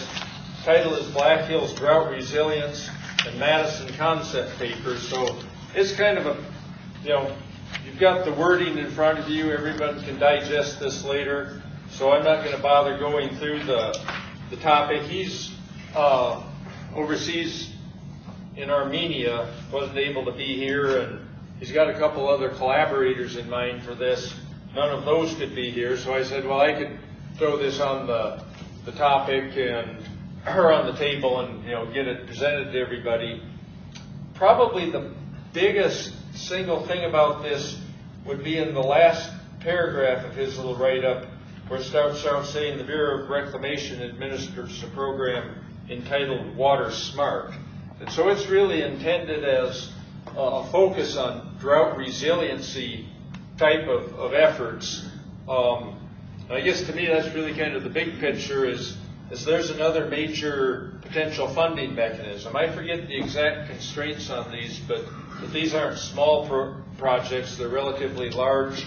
They tend to be focused on irrigation projects, and one successful way to approach this might be looking beyond the borders of Pennington County, which is what West Dakota is restricted to, but partners much outside basically the irrigation districts.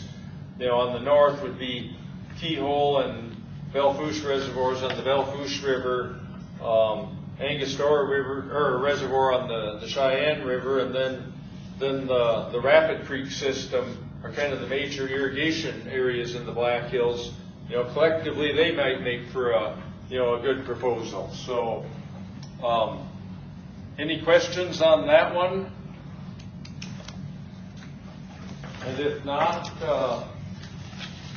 I'll go back to page 18, which included by, yeah. Yep. So I'll probably, is it easiest if I run the, just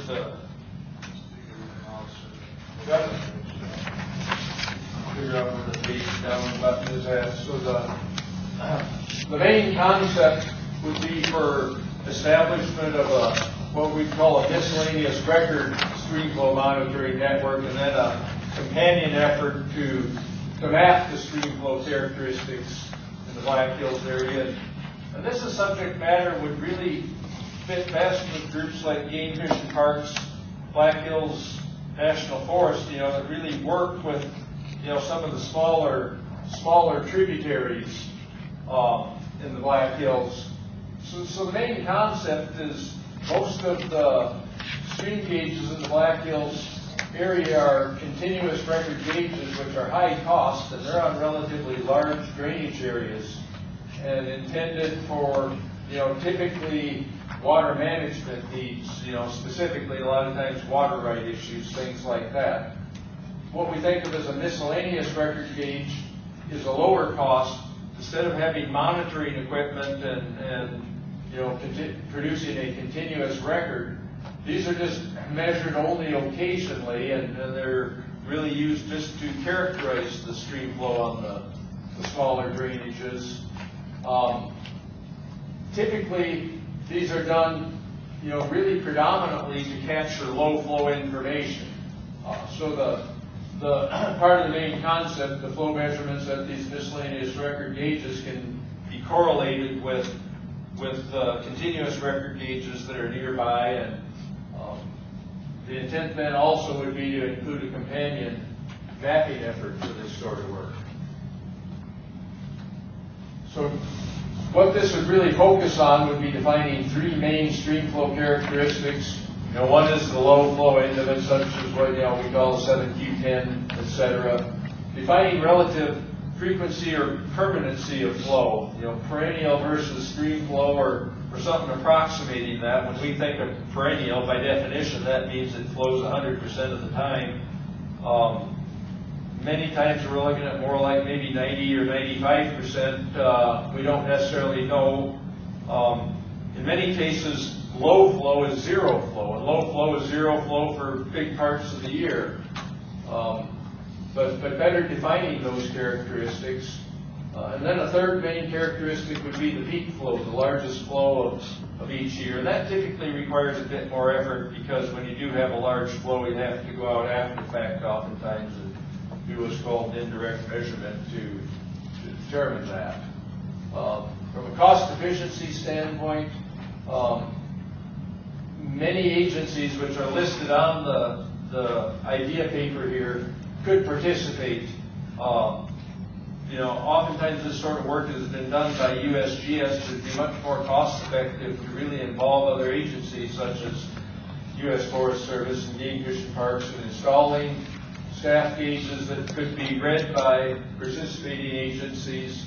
Volunteers, things like that, could really cut down on the, basically the cost end of things. network would really need to be tailored to meet the needs of the stakeholder agencies.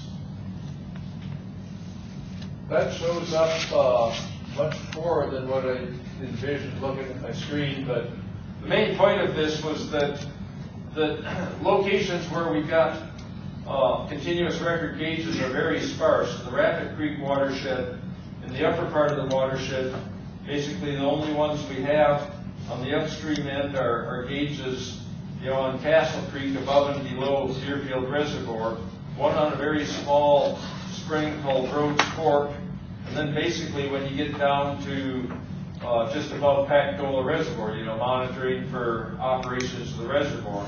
So within that headwater area, there are, literally dozens of smaller tributaries on which we have virtually no stream flow information, and we'd really be tailored towards capturing the information for those.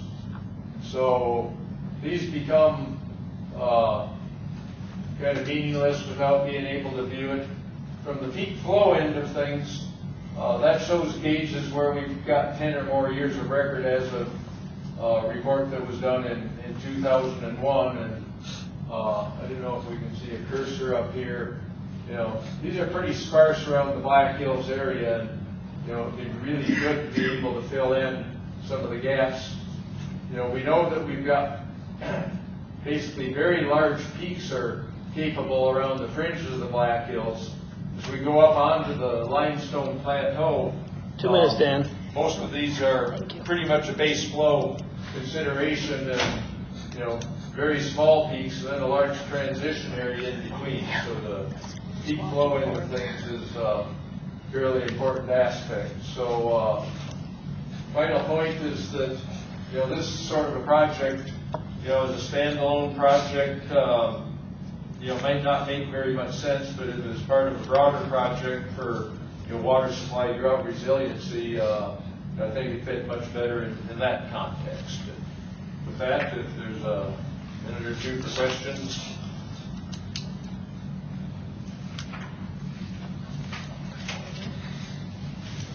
Hearing none, let's move on.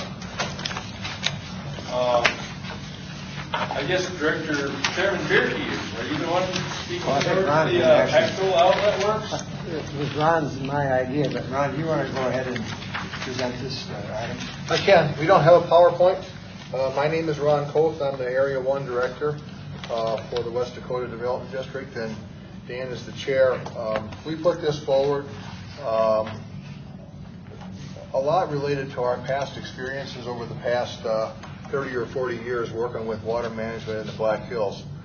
Dan was a past Public Works Director with the City of Rapid City, and I retired from Game Fish and Parks after 32 years working with habitat projects in the Black Hills. And so we both had a lot of interplay with the water management, particularly with the releases out of Pactola during some of those cycles that were pointed out by various other presenters when we had drought conditions.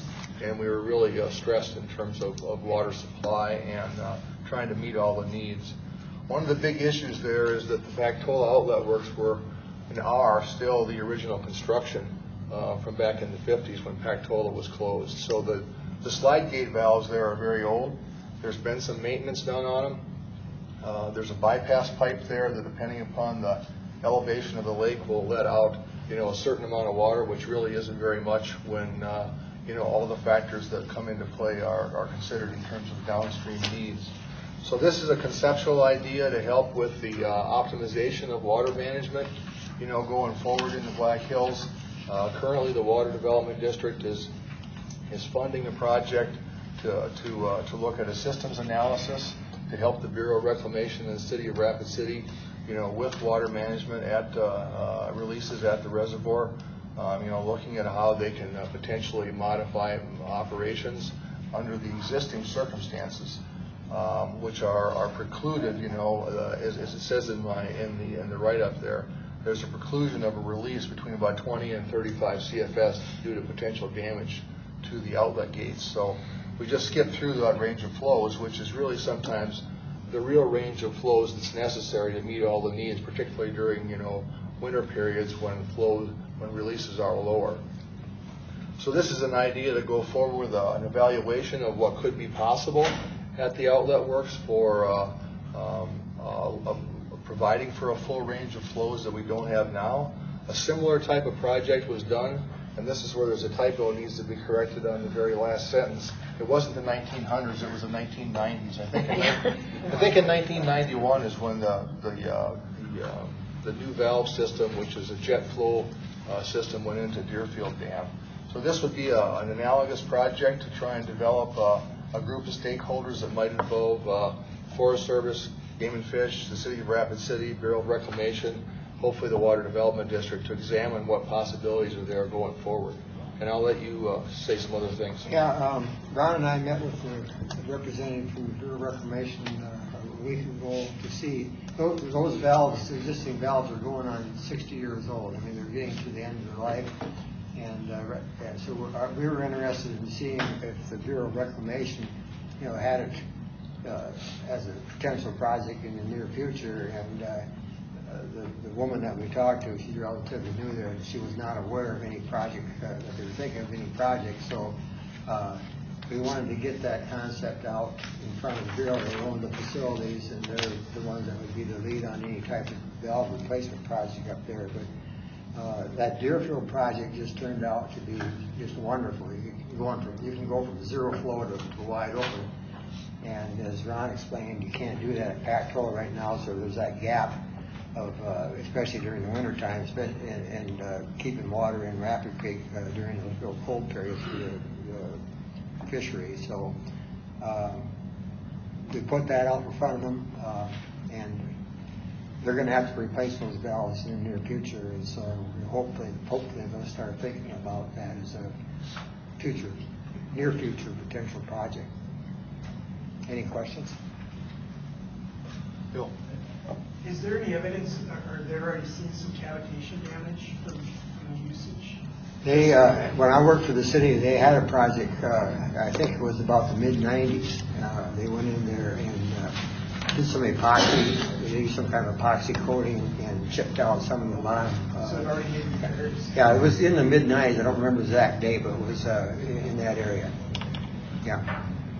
And since then, they've been very careful, I guess, to make sure that they avoid that range of flows where they understand there is potential for cavitation damage, which really limits that flexibility for water management at those lower flow levels that are particularly important during, let's say, October through, March.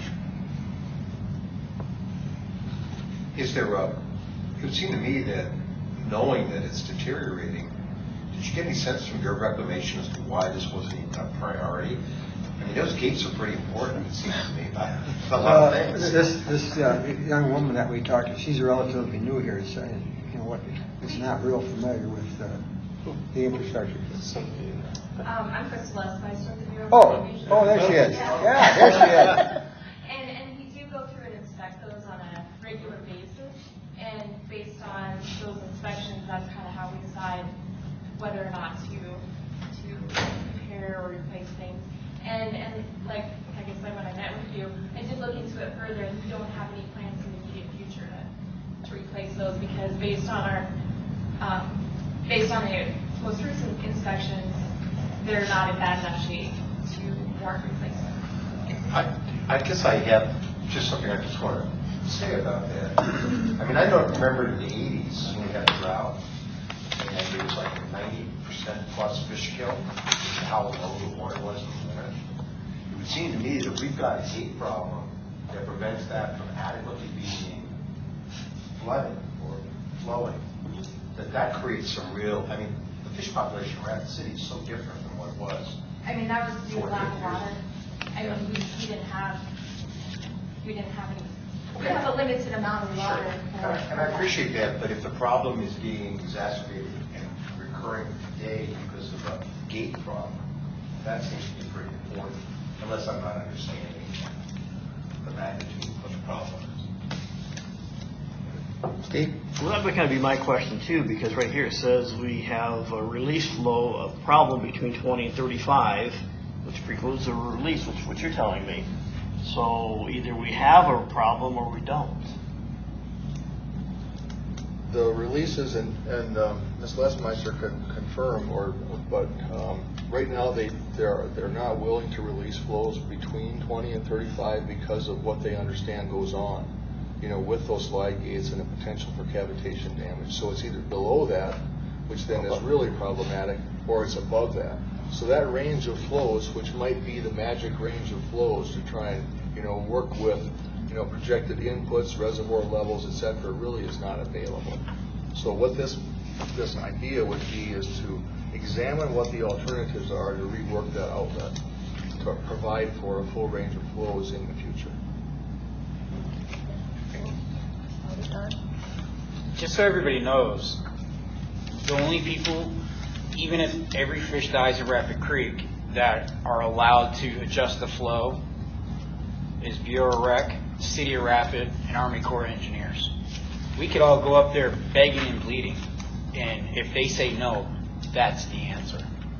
Army Corps of Engineers operated under flood stage, which is what we're at now, and most of the rest of the time it's the City of Rapid. So if the City of Rapid says no, we're not releasing more water, you have to take your complaints to the City of Rapid. Bureau Rec owns the facility, but that's about it. Well, we've got one more idea paper that wasn't listed in the packet. It's Lindsay Mader, who's the administrative manager for Pennington County Conservation District. Did I get that right, Lindsay? Yeah, Close enough?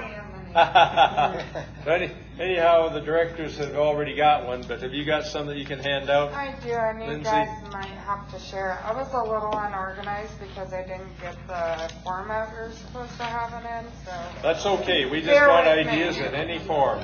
I wrote my information on every sheet, so hopefully you guys can get that. There's the last one. It's a small one. There's a single one here. You can have mine. Oh, this is it right here. This little short. It's very short and sweet. Yeah, it's got that's right. As Dan said, my name is Lindsay Mader. I'm the manager for the Pennington Conservation District. First of all, I'd like to thank you guys for organizing this and putting this together because I'm learning a lot more here than what I even thought I would. And I can honestly say that a lot of the proposals correlate with the one I'm going to propose. So I'm a huge supporter of a lot of the ideas already today. So basically what my board of supervisors wanted me to present to you today was the problems that we have with Rapid Creek. So the city's runoff is obviously a huge issue. It's making it run faster and deeper, and it's creating soil erosion like crazy. The banks are sloughing and caving in, and that's making it more straight and making it move faster. The mouth of Rapid Creek is just a problem down there. And I can get pictures to everyone probably before the end of the week. I haven't had a chance to do that yet. So I guess the board's ideas, along with some of the ideas that were pitched today to help prevent this from happening further. I heard rain gardens and green streets were huge supporters of that. But also, making more dams, more ponds in town, encouraging rain barrels, breezeways, not mowing close to the creek, letting that grass grow so it can retain some of that water, planting more trees. If you look on Google Earth or GIS map or anything like that, you can see there's hardly any trees along Rapid Creek. I mean, it's crazy. It doesn't look like a living stream. So why is that? And what can we do to make it more of a living stream? And I guess that's the gist of it. What is a breezeway? I'm not quite sure what they mean by that. That was one of my supervisors that put that together. So. Does anybody know what a breezeway is? Anybody in the audience? Yeah, not sure. Plenty of time for questions for Lindsay. Okay. You mentioned that areas where there are not a lot of trees. I know several years ago the city did dispatch with the beavers in town because they were knocking down all the trees. And it's tough to be a beaver. They do great things, but they also, affect the area. Are there any plans for, how we can live with the beaver? Yeah, I don't know, I guess, as far as that goes. Put a metal screen around base of trees that you want to keep them, and then they'll just be fine. They don't have to do anything with beavers. They will not go through a simple, window screen, metal screen.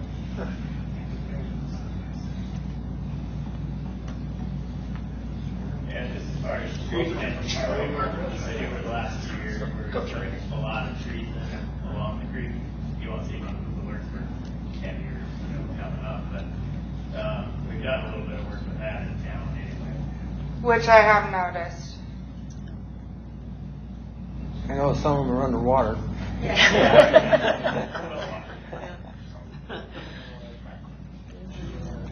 I want to say, I know there's some people that came in a little late. If you haven't signed it, our sign-in sheet over there, we'd like to know who's all here. If you would do that, I'd appreciate it. So it's kind of Right, and I think just to close the session, should we plan to come back at 3:25? Does that give us enough time? Sure. These ideas, these are just ideas. These are not proposals.